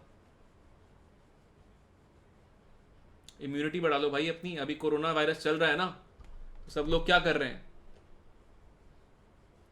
जरूरत नहीं है वो लेवल याद रखने की, जरूरत नहीं है। ठीक है श्रेया, तो अभी क्या कर रहे हैं? सब लोग कह रहे हैं अपनी इम्यूनिटी बढ़ा लो, च्यवनप्राश खाओ। बिल्कुल सही। अब एंटी माइक्रोबियल में सबसे पहले आता है एंटीबायोटिक्स। तो सब्सटेंस प्रोड्यूस्ड फुल्ली और partly by chemical synthesis which in low concentration inhibit the growth, destroy microorganisms by intervening in their metabolic process। तो बेसिकली क्या करेंगे? ये आपके पास फॉर एग्जांपल पेनिसिलिन का एक एग्जाम्पल है, ध्यान से सुनना। अब ये पेनिसिलिन, अगर ये आर चेंज करके मैं सपोज ये लगा देता हूँ तो पेनिसिलिन जी बन जाएगी। सपोज मैं यहाँ पे कर देता हूँ कुछ आर की जगह ये वाला कंपाउंड, तो ये एम्पीसिलिन बन जाएगा। ठीक है, तो एक बात ध्यान रखना, एक बात ध्यान रखना, ये जो कंपाउंड है ना, ये पेनिसिलिन का एक डेरिवेटिव है। ओके, तो इसको ध्यान रखना कि इनके नाम क्या है, पेनिसिलिन जी, एम्पीसिलिन। अगर मैं कहता हूं बैक्टीरियासाइडल कौन कौन से है, तो पेनिसिलिन, अमीनोग्लाइकोसाइड्स, ऑफ्लॉक्सिन, या मैं कह सकता हूं कि एरिथ्रोमाइसिन, टेट्रासाइक्लिन, राइट, या क्लोरामफेनिकॉल। ये सारे आपके पास क्या है, एंटी माइक्रोबियल्स। ये बैक्टीरियोस्टैटिक है, यानी कि ये ग्रोथ को रोकते हैं और ये मार देते हैं। अब इसमें ब्रॉड स्पेक्ट्रम एंटीबायोटिक्स क्या होता है, कभी कभी हमें कुछ भी होता है, हम एक दवाई लेते हैं एंटीबायोटिक, वो हर चीज के लिए काम कर लेती है। तो ब्रॉड स्पेक्ट्रम का मतलब क्या है, एक एंटीबायोटिक जो मल्टीपल टाइप के रिसेप्टर से काम कर सकती है और मल्टीपल टाइप की बीमारियों को सही कर सकती है। तो फॉर एग्जाम्पल ये आपके पास एक ब्रॉड स्पेक्ट्रम है, ऑफ्लॉक्सिन आपके पास ब्रॉड स्पेक्ट्रम है, एम्पीसिलिन ब्रॉड स्पेक्ट्रम है, एमोक्सिलिन ब्रॉड स्पेक्ट्रम है। अगर मैं कहता हूं एंटीसेप्टिक क्या होते हैं, तो बेसिकली केमिकल सब्सटेंसेज होते हैं, राइट, जो माइक्रो ऑर्गेनिम्स को किल करते हैं। उसका अलग फंडा है यार, अरे टाइम पास मत कर यहाँ पे। But they are not harmful for human beings. For example Dettol, chloroxylenol plus terpineol. तो क्लोरोजेनॉल क्या होता है, टर्पेनॉल क्या होता है, बायोथाइनॉल क्या होता है, ये सोप्स में ऐड करते हैं, तो इनका नाम ध्यान रखना। Disinfectants kills microorganisms but harmful to human beings अगर कंज्यूम कर लिया तो। फॉर एग्जाम्पल क्लोरीन, ये 0.2 से 0.44 ppm से अगर ज़्यादा हो गया तो तुमको हार्मफुल हो जाएगा ये। तो डिसइंफेक्टेंट कहाँ डालते हो आप, स्विमिंग पूल में डालते हो ना क्लोरीन, राइट। ऐसा मत करना कि बहुत ज़्यादा क्वांटिटी डाल दो, तो तुमको नुकसान होएगा अगर स्विमिंग करने जाओगे तो। अब ये आपके पास है एंटी फर्टिलिटी ड्रग्स। बेसिकली क्या करते हैं ये, आपके पास जो सिंथेटिक प्रोजेस्ट्रॉन है, राइट, तो प्रोजेस्ट्रॉन क्या करता है, ओव्यूलेशन को जो आपके पास ओवल्यूशन होता है उसको बचाएगा। सो ओव्यूलेशन को आप कैसे बचा सकते हो प्रोजेस्ट्रॉन से, तो एक तो आपको ध्यान रखना है कि इसका नाम क्या है। एक तो है नोरेथ्रीड्रॉन और दूसरा आपके पास नोवेस्ट्रॉल। ये ध्यान रखना भाई, भूलना मत इसको। It is bad. अब यार ये है ना, इसमें ये स्वीटनिंग एजेंट्स जो हैं इनकी पावर क्या है वो ध्यान रखना। फॉर एग्जाम्पल मैं एक सवाल पूछ सकता हूं, ध्यान से देखना, ये सुपर इंपॉर्टेंट है। मैंने आपसे पूछा एस्पार्टेम के अंदर दो पार्ट्स कौन से हैं, ए एस्पार्टिक एसिड और फिनाइल एलेनिन मिथाइल एस्टर। दूसरा बोल दिया दोनों एस्पार्टिक एसिड, तीसरा बोल दिया दोनों फिनाइल एलेनिन, तीसरा चौथा बोल दिया नन ऑफ दीज। तो आंसर क्या होगा, एक पार्ट में एस्पार्टिक एसिड है, दूसरे पार्ट में क्या है आपके पास, phenylalanine methyl ester. Clear है क्या ये बात। ये अगर मैं नेचुरल शुगर को कहता हूं कि सपोज 1 है, ठीक है, तो ये आपके पास क्या है, 100 टाइम्स ज्यादा मीठी है। ठीक है, सैकरीन, ये आपने कभी मीठी सुपारी खाई है, मीठी सुपारी, मीठी सौंफ खाई है, आते हैं ना वो 1-1 रुपए की आती है, किसी ने खाई होगी यार। उसमें जो मिठास होती है वो सकरीन की वजह से होती है, बहुत नुकसान करती है, गला पकड़ लेता है अगर आप ज़्यादा खाते हो तो, है ना। तो वो मीठा तो क्यों होता है, क्योंकि उसको ऑब्वियसली ये कोफिशिएंट 550 है, तो नॉर्मल शुगर से बहुत मीठी होती है, थोड़ी सी डालोगे आप 550 टाइम ज़्यादा मीठी हो जाएगी, बट काम की नहीं है वो। सुक्रालोज 600 टाइम्स, एलिटेम 2000 गुना। तो अब क्या होता है यार, ये जो अपन यूज कर रहे हैं कहाँ पे यूज होता है, सपोज किसी को डायबिटीज हो गया, वो शुगर कंज्यूम नहीं कर सकता है बट उसको मिठास तो चाहिए, तो शुगर फ्री यूज करता है। तो शुगर फ्री में इनमें से कोई आर्टिफिशियल स्वीटनिंग एजेंट्स होते हैं। क्लियर है क्या ये बात, ये समझ में आ गया सबको। अरे आर्टिफिशियल तो शुगर केन में कैसे होंगे, शुगर केन आर्टिफिशियल होता है, जेबी लैब में बनेगा ना ये। आर्टिफिशियल का मतलब क्या है, नेचुरली अकरिंग नहीं होता है, हाँ या ना। ये जो ग्रुप है फंक्शनल ग्रुप, उनसे आती है। Sugar free is actually bad for health, it is not good. Preservatives, अरे यार तुम दुनिया भर का बाहर सामान खाते हो, तुम बाहर का कभी अचार मंगाते हो, नेचुरल प्रेजर्वेटिव तो क्या होता है, salt. Salt is a natural. Mummy घर पे अचार बनाती है, उसके अंदर क्या करती है, जो हमारी दादी माँ अचार बनाती थी या नानी जी बनाती है, वो कैसे बनाती है, वो उसके अंदर डाल देती है शुगर, वो डाल देती है नमक, फिर वो थोड़ा सा ऑयल डाल देती है। अचार याद रखो, सबको अचार याद आया, ये सब होता है उसके अंदर। अचार के अंदर तेल क्यों डालते हैं, प्रेजर्वेटिव होता है। नमक क्यों डालते हैं, प्रेजर्वेटिव होता है। शुगर क्यों डालते हैं, टेस्ट के लिए भी, और वो भी प्रेजर्वेटिव होता है। Chemical preservatives class 2। अभी आपके फ्रिज को खोलना, इस क्लास, ये जब क्लास खत्म हो जाए फ्रिज खोलना, देखना पैकेज फूड क्या क्या है आपके पास। जो भी आपके पास पैकेज फूड है उसमें क्लास 2 प्रेजर्वेटिव लिखा हुआ होगा। जैसे for example benzoic acid, sodium potassium metabisulphite, ये लिखा हुआ होगा। तो इसीलिए आप क्या करते हो कि आप पैकेज फूड जो खाते हो ना, उसमें होता है class 2 preservatives. Package fruits, package juice, package food, sodium benzoate भी होता है, बिल्कुल होता है। ठीक है, समझ में आ गया। ये तो बचपन से पढ़ा, दुनिया भर का जो तुम सामान खाते हो बाहर का, मम्मी क्यों मना करती है, क्योंकि क्लास 2 प्रेजर्वेटिव होते हैं भाई। हाँ तो डाल के रखते हैं ना आरएस, इसलिए तो बुरी बात है ना। एंटीऑक्सीडेंट्स क्या होते हैं? अच्छा एक बात बताओ, सपोज हम कह रहे हैं रिंकल्स पड़ रहे हैं हमारी स्किन में, ठीक है, तो ये क्यों पड़ रहे हैं? बेसिकली हमारी जो स्किन है ये एक्सपोज्ड है, ऑक्सीजन जो है वो यहाँ पर रिएक्ट कर रही है और स्किन को ओल्ड कर रही है। तो क्या होगा, आपके पास जितना ऑक्सीजन कंज्यूम होगा ना, उतना आप ओल्ड होते रहोगे। तो आप अगर सपोज एक आप फल भी लेकर आओगे, you bring Apple, you cut the apple and you put it in the fridge, it will become black. If you don't put it in a fridge, it will become black. Why? Because atmospheric oxygen is going to oxidize it. If I want to reverse the oxidizing process, so I will use antioxidant.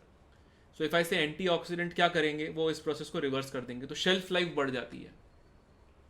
Shelf life बढ़ जाती है मतलब उनकी उम्र बढ़ जाती है, basically वापस से यंग हो जाते हैं। तो अगर मैं कहता हूँ कि फॉर एग्जाम्पल आप यूज करते हो BHT,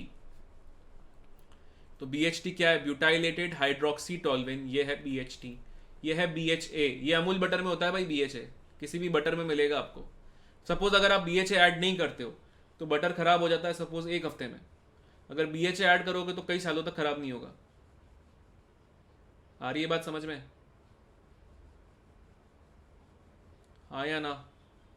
बनाना के लिए भी यही होता है, बिल्कुल सही। एसिटिलीन से राइप करते हैं उसे, उल्टा करते हैं BP।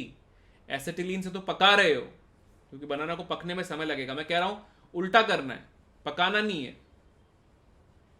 मतलब पके हुए को कच्चा बनाना है। ठीक है। सोप्स, सोडियम या potassium salts of long chain carboxylic acid या फैटी एसिड्स। अगर सोडियम सॉल्ट होंगे तो हार्ड सोप्स हैं, पोटेशियम सॉल्ट है तो सॉफ्ट सोप्स हैं। रिप्रेजेंटेड ऐसे होते हैं long carbon chain CO-Na positive, right. ये फॉर एग्जांपल मैं कहता हूँ हार्ड वाटर से जब सोप का रिएक्शन होता है तो क्या होता है, सपोज मैंने लिया ये सोप, ये है sodium stearate, reason is same, yes GO। तो ये क्या हो जाएगा, आपके पास एक प्रेसिपिटेट बन जाएगा। प्रेसिपिटेट बन जाएगा तो क्या होगा, आपके पास फोम जो है वो प्रोड्यूस नहीं होगा। प्रिपरेशन ऑफ सोप अगर आप बोलते हो उसको क्या बोलते हैं, सेपोनिफिकेशन। तो सेपोनिफिकेशन क्या होता है, आप glyceryl ester of stearic acid या फैट लेते हो, तो यानी कि कोई भी फैट ले लिया आपने, उसको NaOH के साथ रिएक्ट किया या गर्म कर दिया, तो आपके पास क्या बन गया, सोडियम स्टेरेट एस्टर, और क्या बन गया, ग्लिसरॉल। ये प्रोसेस हो गया सेपोनिफिकेशन। हार्ड मतलब ये हार्ड वाटर के साथ भी यूज कर सकते हो, सॉफ्ट वाटर के साथ भी यूज कर पाओगे, क्योंकि सोडियम का प्रेसिपिटेट नहीं बनता है इतना आसानी से। बट हार्ड वाटर भी नहीं है, मतलब ऐसा रिलेटिवली इन दोनों में ज़्यादा आसान इसके साथ होगा। ठीक है। एनायनिक डिटर्जेंट, अब ये सुपर इंपॉर्टेंट है, ध्यान रखना। अगर मैंने कह दिया sodium salt of sulphonated long chain, for example मैं कहता हूं ये है एक सोडियम सॉल्ट और एक लॉन्ग चेन है और सल्फोनेटेड है, SO3- Na+, ये क्या है आपके पास, RSO3- Na+। तो मैं यहां पे लिख देता हूं ये किस फॉर्म का होना चाहिए, RSO3- Na+। क्लियर है। अगर मैं कहता हूं कैटायनिक डिटर्जेंट, तो ये कहां पे यूज होते हैं, ये बेसिकली आप यूज करोगे नॉर्मली आपके पास जो होते हैं हाउस होल्ड वर्क, टूथपेस्ट में भी कभी कभी पाए जाएंगे। कैटायनिक डिटर्जेंट बहुत ही रेयर होते हैं, बहुत महंगे होते हैं, वेरी एक्सपेंसिव, क्योंकि इनमें जर्मिसाइडल प्रॉपर्टीज होती हैं, अगर तुम मिक्स करोगे तो जर्म्स मर जाएंगे।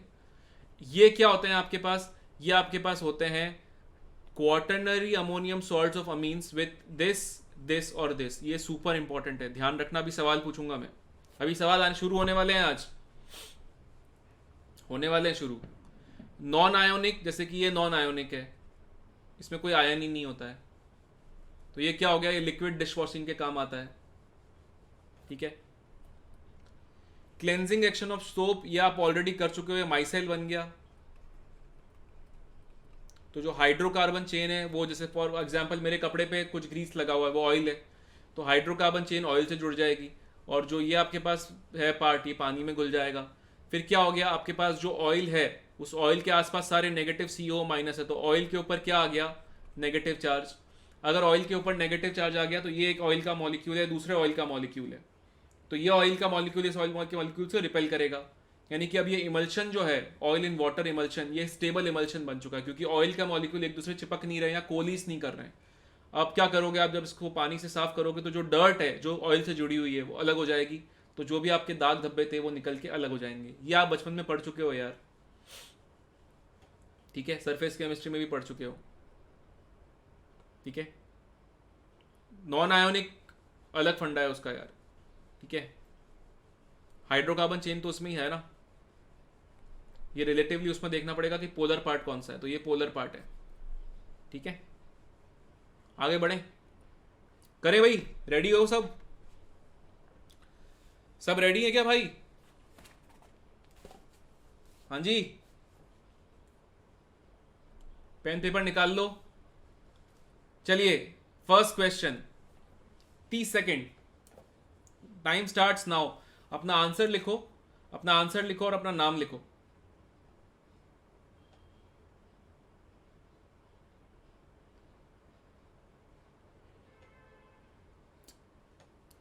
नाम लिखो साथ साथ में। अब्दुल्ला का आंसर है ए।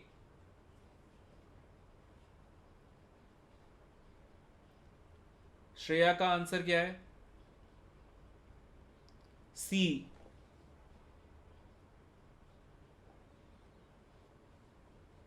सोलोमन का आंसर है सी। ध्रुव का आंसर है ए। सूरज का सी। कृत्या का ए। अंजलि का सी।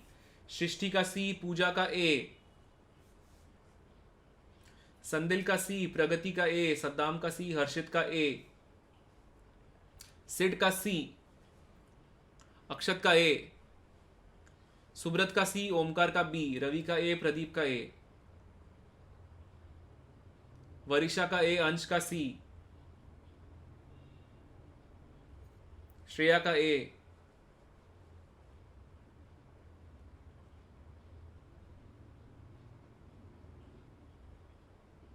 ठीक है, करें?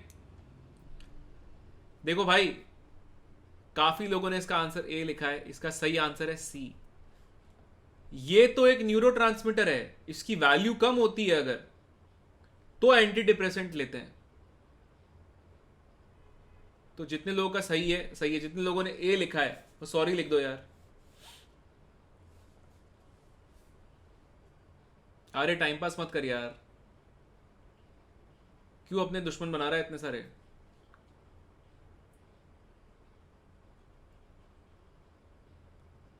हाँ वेंकट, कोई बात नहीं। देखो भाई, मस्ती मजाक सब सही है, किसी की भी बद्दुआ मत लो यार, स्पेशली उन लोगों की जिनके 6 दिन के बाद एग्जाम है।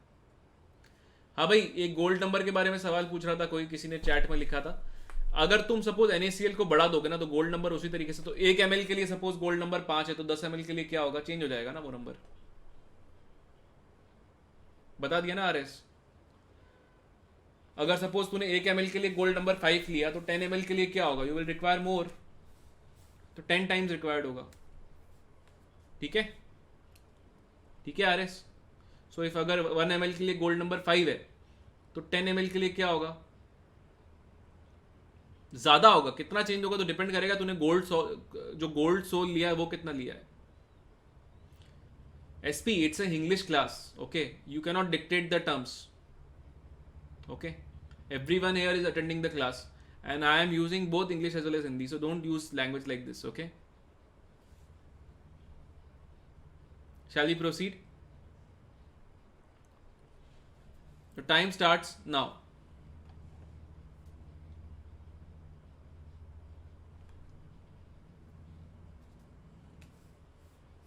RS पहले ये सवाल कर ले भाई।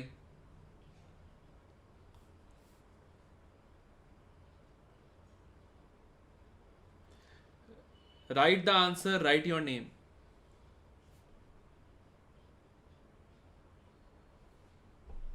अंश says D. Okay.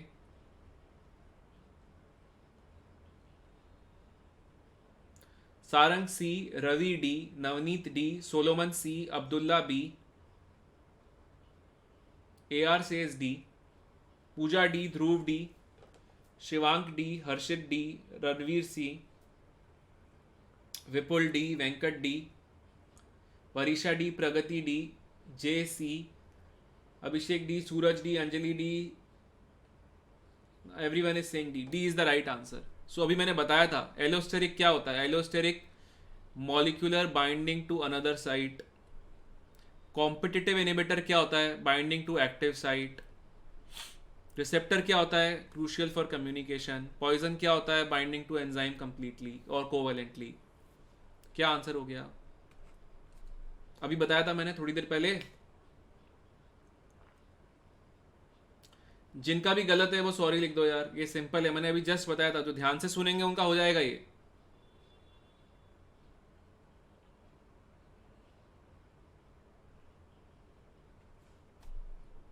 Next question. Right the answer, write your name after the answer. Time starts now.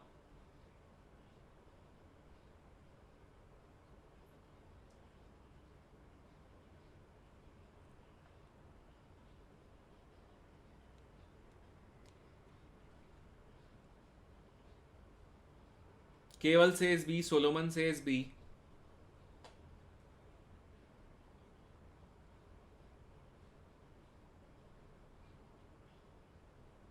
Abhishek says B, Navneet says B, Harshit says A, Ravi says B, Gayatri, Anjali, everyone says B.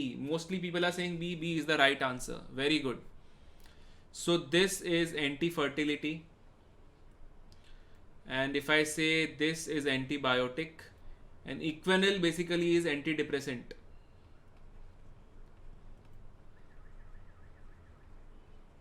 So basically antidepressant, it helps you with hypertension.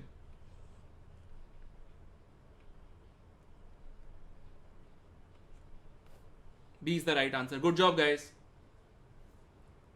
Next question. Which is anionic detergent? 10 seconds. Time starts now. 10, 9, 8, 7, 6, 5, 4, 3, 2, 1. Stop.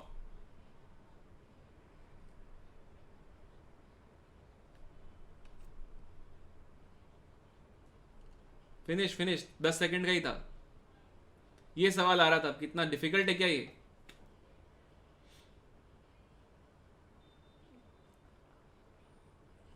Gift है ना, gift. Let's move on to the next question. Okay, 10 seconds. 10, 9, 8, 7, 6, 5, 4, 3, 2, 1. Stop.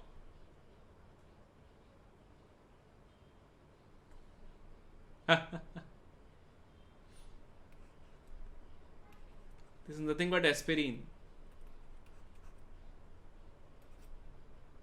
Analgesic. Finish. उतना ही है.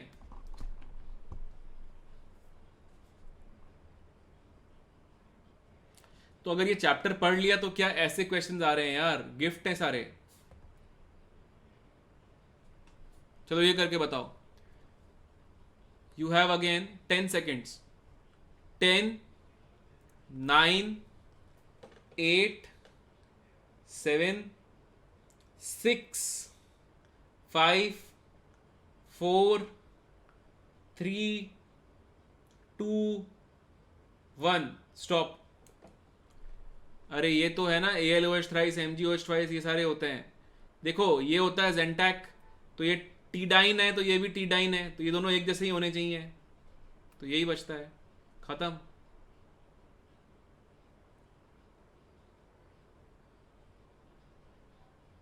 जिसका ये गलत है sorry लिखो यार, सिंपल क्वेश्चन था। जिन्होंने सही किया गुड जॉब। नेक्स्ट क्वेश्चन करें। Okay, 10 9 8 7 6 5 4 3 2 1 stop.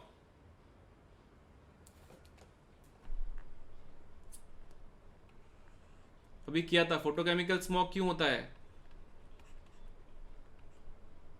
खत्म खत्म, इतना आसान है भाई। अब क्या ये देखो, इस आज के लेक्चर से 2 सवाल आने वाले हैं। पूरा आयोनिक से एक आएगा, पूरे थर्मो से एक आएगा। समझ में आ रही है वैल्यू इसकी? 1.5 घंटे में जितना आज पढ़ा है उसी से ही तुम्हारे से अभी अभी 15 क्वेश्चन करूंगा ना, 10 क्वेश्चन तो उसी से ही हो जाएंगे जो अभी पढ़ा है 1.5 घंटे में। तो ईमानदारी से पढ़ लो ना यार। Okay, shall we proceed? Okay, time starts now. 10 9 8 7 6 5 4 3 2 1 stop.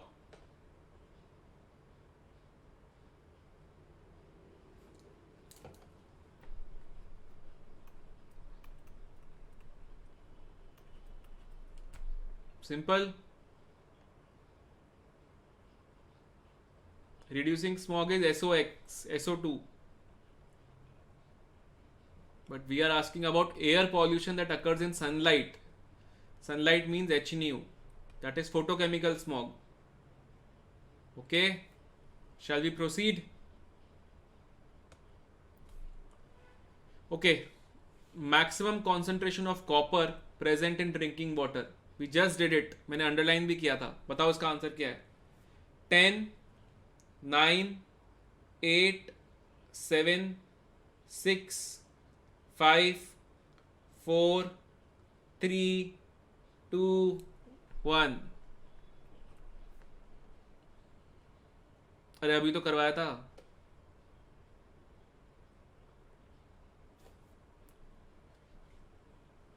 Okay. The upper stratosphere consists of ozone layer which protects us from sun's radiation that has a wavelength in the range of 10 seconds. 10 9 8 7 6 5 4 3 2 1 stop. So we know the wavelength should be UV wavelength, so it should be in the range of 1 nm to 600 or 400 nm.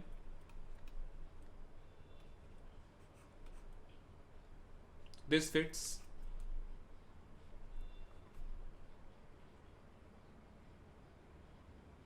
D is the right answer. Concentration of dissolved oxygen in cold water can go up to 10 9 8 7 6 5 4 3 2 1 stop.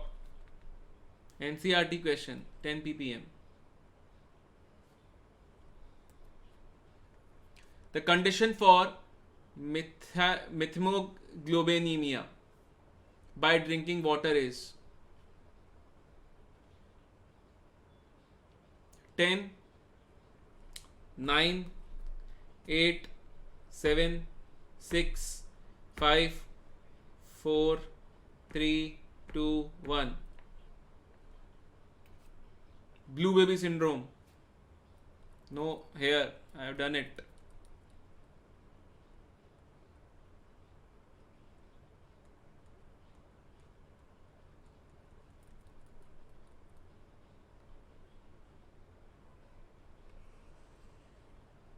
Can you see excess nitrate?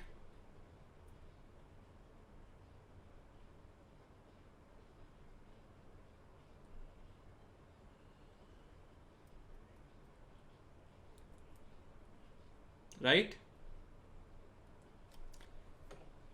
Peroxy acetyl nitrate, peroxy acyl nitrate actually, PAN is produced by 10, 9, 8, 7, 6, 5, 4, 3, 2, 1, 0.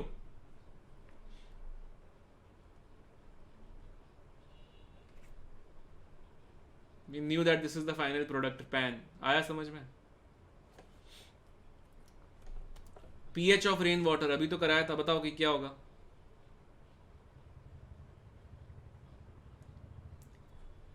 5, 4, 3, 2, 1. 5.6 to 6.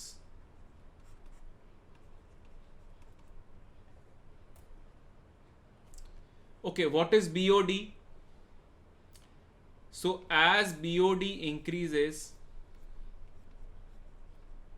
I will say cleanliness of water decreases. So basically it is the effort required to remove the organic waste, or basically the effort required to for a microorganism to clean the organic waste present in a water sample. Okay, तो क्या होता है, मैंने कहा था कि अगर pure water होता है तो कितना होता है BOD 5. अगर पॉल्यूटेड वाटर होता है तो BOD कितना होता है 17. अब बताओ मुझे क्या होगा, ये क्या है BOD वैल्यू 4, तो ये क्लीन है, तो या तो ये तो हो नहीं सकता है, ये भी हो नहीं सकता है, ये आपके पास हाईली पॉल्यूटेड है तो ये तो हो नहीं सकता है. खत्म.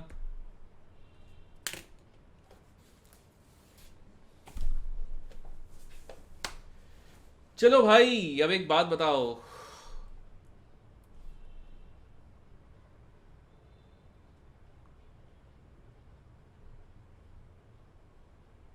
अब कुछ बात कर लेता हूं मैं आप लोगों से. आई थिंक ये हमारी लास्ट क्लास है बिफोर मेंस, तो कुछ कुछ चीज़ें ध्यान रखनी है. पहली बात, हमारे चीज़ के अंदर जो भी हम मन में सोचते हैं कि कोई चीज़ कठिन है या आसान है या मुश्किल है, वो हमारे मन में है यार. स्ट्रक्चर्स याद नहीं करने आ रहे, चिल ले, सिर्फ नाम याद रख. ठीक है. मैंने कॉन्फिडेंस आपको दिला दिया है कि क्वेश्चन कैसे आ रहे हैं आप खुद कर पा रहे हो उनको. गिफ्ट है ये, गिफ्ट. ठीक है. तो एक बात ध्यान रखो कि गिफ्ट कभी गलत नहीं होते यार. SR सृष्टि, क्या यार तुम मेहनत करोगे ना सब चीज़ें सही हो जाएंगे. ठीक है. हमारे मन को मनाना है हमें, और मन को मनाने के लिए बेस्ट चीज़ है बिलीफ. तो बिलीफ कब आएगा, जब हम ये कह देंगे कि हम अच्छा करने वाले हैं, ये हमारा मानना है और हम ओवर कॉन्फिडेंट नहीं है. ठीक है. तो अभी आप बिल्कुल ये मत सोचिए आपके मन में कि अरे कुछ गड़बड़ हो गई तो क्या करेंगे, कुछ गलत हो गया तो क्या करेंगे, सही नहीं हुआ तो क्या करेंगे, एग्जाम के टाइम भूल गए तो क्या करेंगे. आप लोग सबकॉन्शियसली सब कुछ याद कर चुके हैं. मैं आपको एक फैक्ट बताता हूँ, ये लाइव क्लास चल रही है, आप खुद देख लीजिए. जब मैं एक इजी क्वेश्चन पूछता हूँ, अराउंड 85% बच्चे सही कर लेते हैं उसको. और ये 85% जो बच्चे हैं, ये सारे बच्चे भी सेम नहीं होते हैं, अलग अलग होते हैं. यानी कि हर एक क्लास के अंदर भी जो बच्चा अच्छा कर रहा है वो भी चेंज हो रहा है. बट आप लोग इंप्रूव हो रहे हो. So if you guys are improving, you have to understand one thing, it is all here. Great wars are won by people who have the strongest mental strength, not by people who have the biggest armies. अगर ऐसा होता तो Britain पूरी दुनिया पे राज कभी भी नहीं करता, क्योंकि कंट्रीज तो उससे बहुत सारी बड़ी थी. आप सब लोग ये मान लीजिए कि आपको सब आता है, और जितना आता है उसको अच्छे से करके आना है. तो आपको 100 में से 100 चीज़ें नहीं आती है, कोई फर्क नहीं पड़ता है. लेकिन जितनी चीज़ें आपको आती है उसमें बुलजाए मार के आना है अपन को. मुझे पता है यार आप लोग सब अच्छा करने वाले हो, क्योंकि एक टीचर को पता लग जाता है यार क्लास के अंदर आपके जो लोग सिंसियर हैं यहाँ पे. बेस्ट ऑफ लक तो है ही, ऑल द बेस्ट भी है यार, सब है.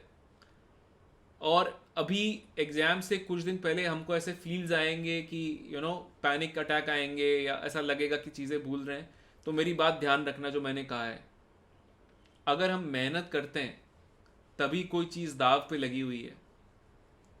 And if there is something which is on stake, only then we work hard. And you are basically working hard from the last 2 years. So in last के 1 हफ्ते से मत घबराओ यार. अभी तुम बचपन से सपोज वॉर की तैयारी कर रहे होते हो, तो वॉर के पहले ये थोड़ी होगा कि अब भाग जाओगे. I know you will do your best. ऐसे यार HD वो अभी तो उसके लिए IIT एडवांस भी देगा ना. BP तू एक काम कर, तुझे जितना बेस्ट आता ना उतना करके आ यार. ठीक है. अभी एग्जाम से पहले मेरा एक रिक्वेस्ट है, एग्जाम से 1 दिन पहले ज़्यादा लोड मत लेना. स्लीप ऑन टाइम ताकि तुम फ्रेश होके उठो. एग्जामिनेशन हॉल टाइम पे जाना. ओके. और आप बेसिकली एक बात ये भी ध्यान रखना कि ऐसे लोगों से दूर रहें जो हमारा मोराल कम करें. ऐसे लोगों से दूर रहें जो नेगेटिव हो. ऐसे रिलेटिव से भी दूर रहें. ओके.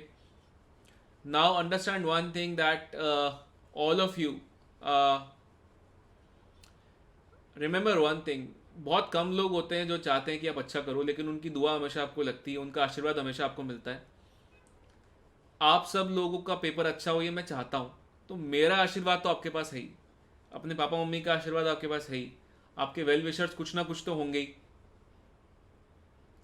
सो नाउ अंडरस्टैंड वन थिंग, आप लोग अच्छा ही करके आने वाले हो. ठीक है. आपके पास आपके पास ये जो फर्स्ट एग्जाम है इसको इस तरीके से देखिए, this is a test of doing what you know. जो आपको नहीं आता है टेंशन मत लो, you are ready, that's the spirit. तो एक बार सब लोग लिख दो, आई विल नेल इट. लिख दो यार फटाफट. हम फोड़ देंगे. I will nail it. Yes perfect. That's the spirit guys. करेंगे अपन यार, अपने लिए ही बना है पेपर, अपन को ही फोड़ना है. बहुत सही. ऐसे ही मयंक भाई, बहुत सही. सद्दाम भाई बहुत बढ़िया. Best of luck. सबको बहुत सारा आशीर्वाद. और सबको मेरा यही कहना है कि आप लोग अपने बेस्ट, जो अपना बेस्ट कर सकते हैं वो करिए. ठीक है. चलिए, all the best to all of you for JEE exam, and I wish you all very best. I'll see you soon again. Bye. For detailed videos, daily practice problems and live chat, visit academy.amazon.in or download the app.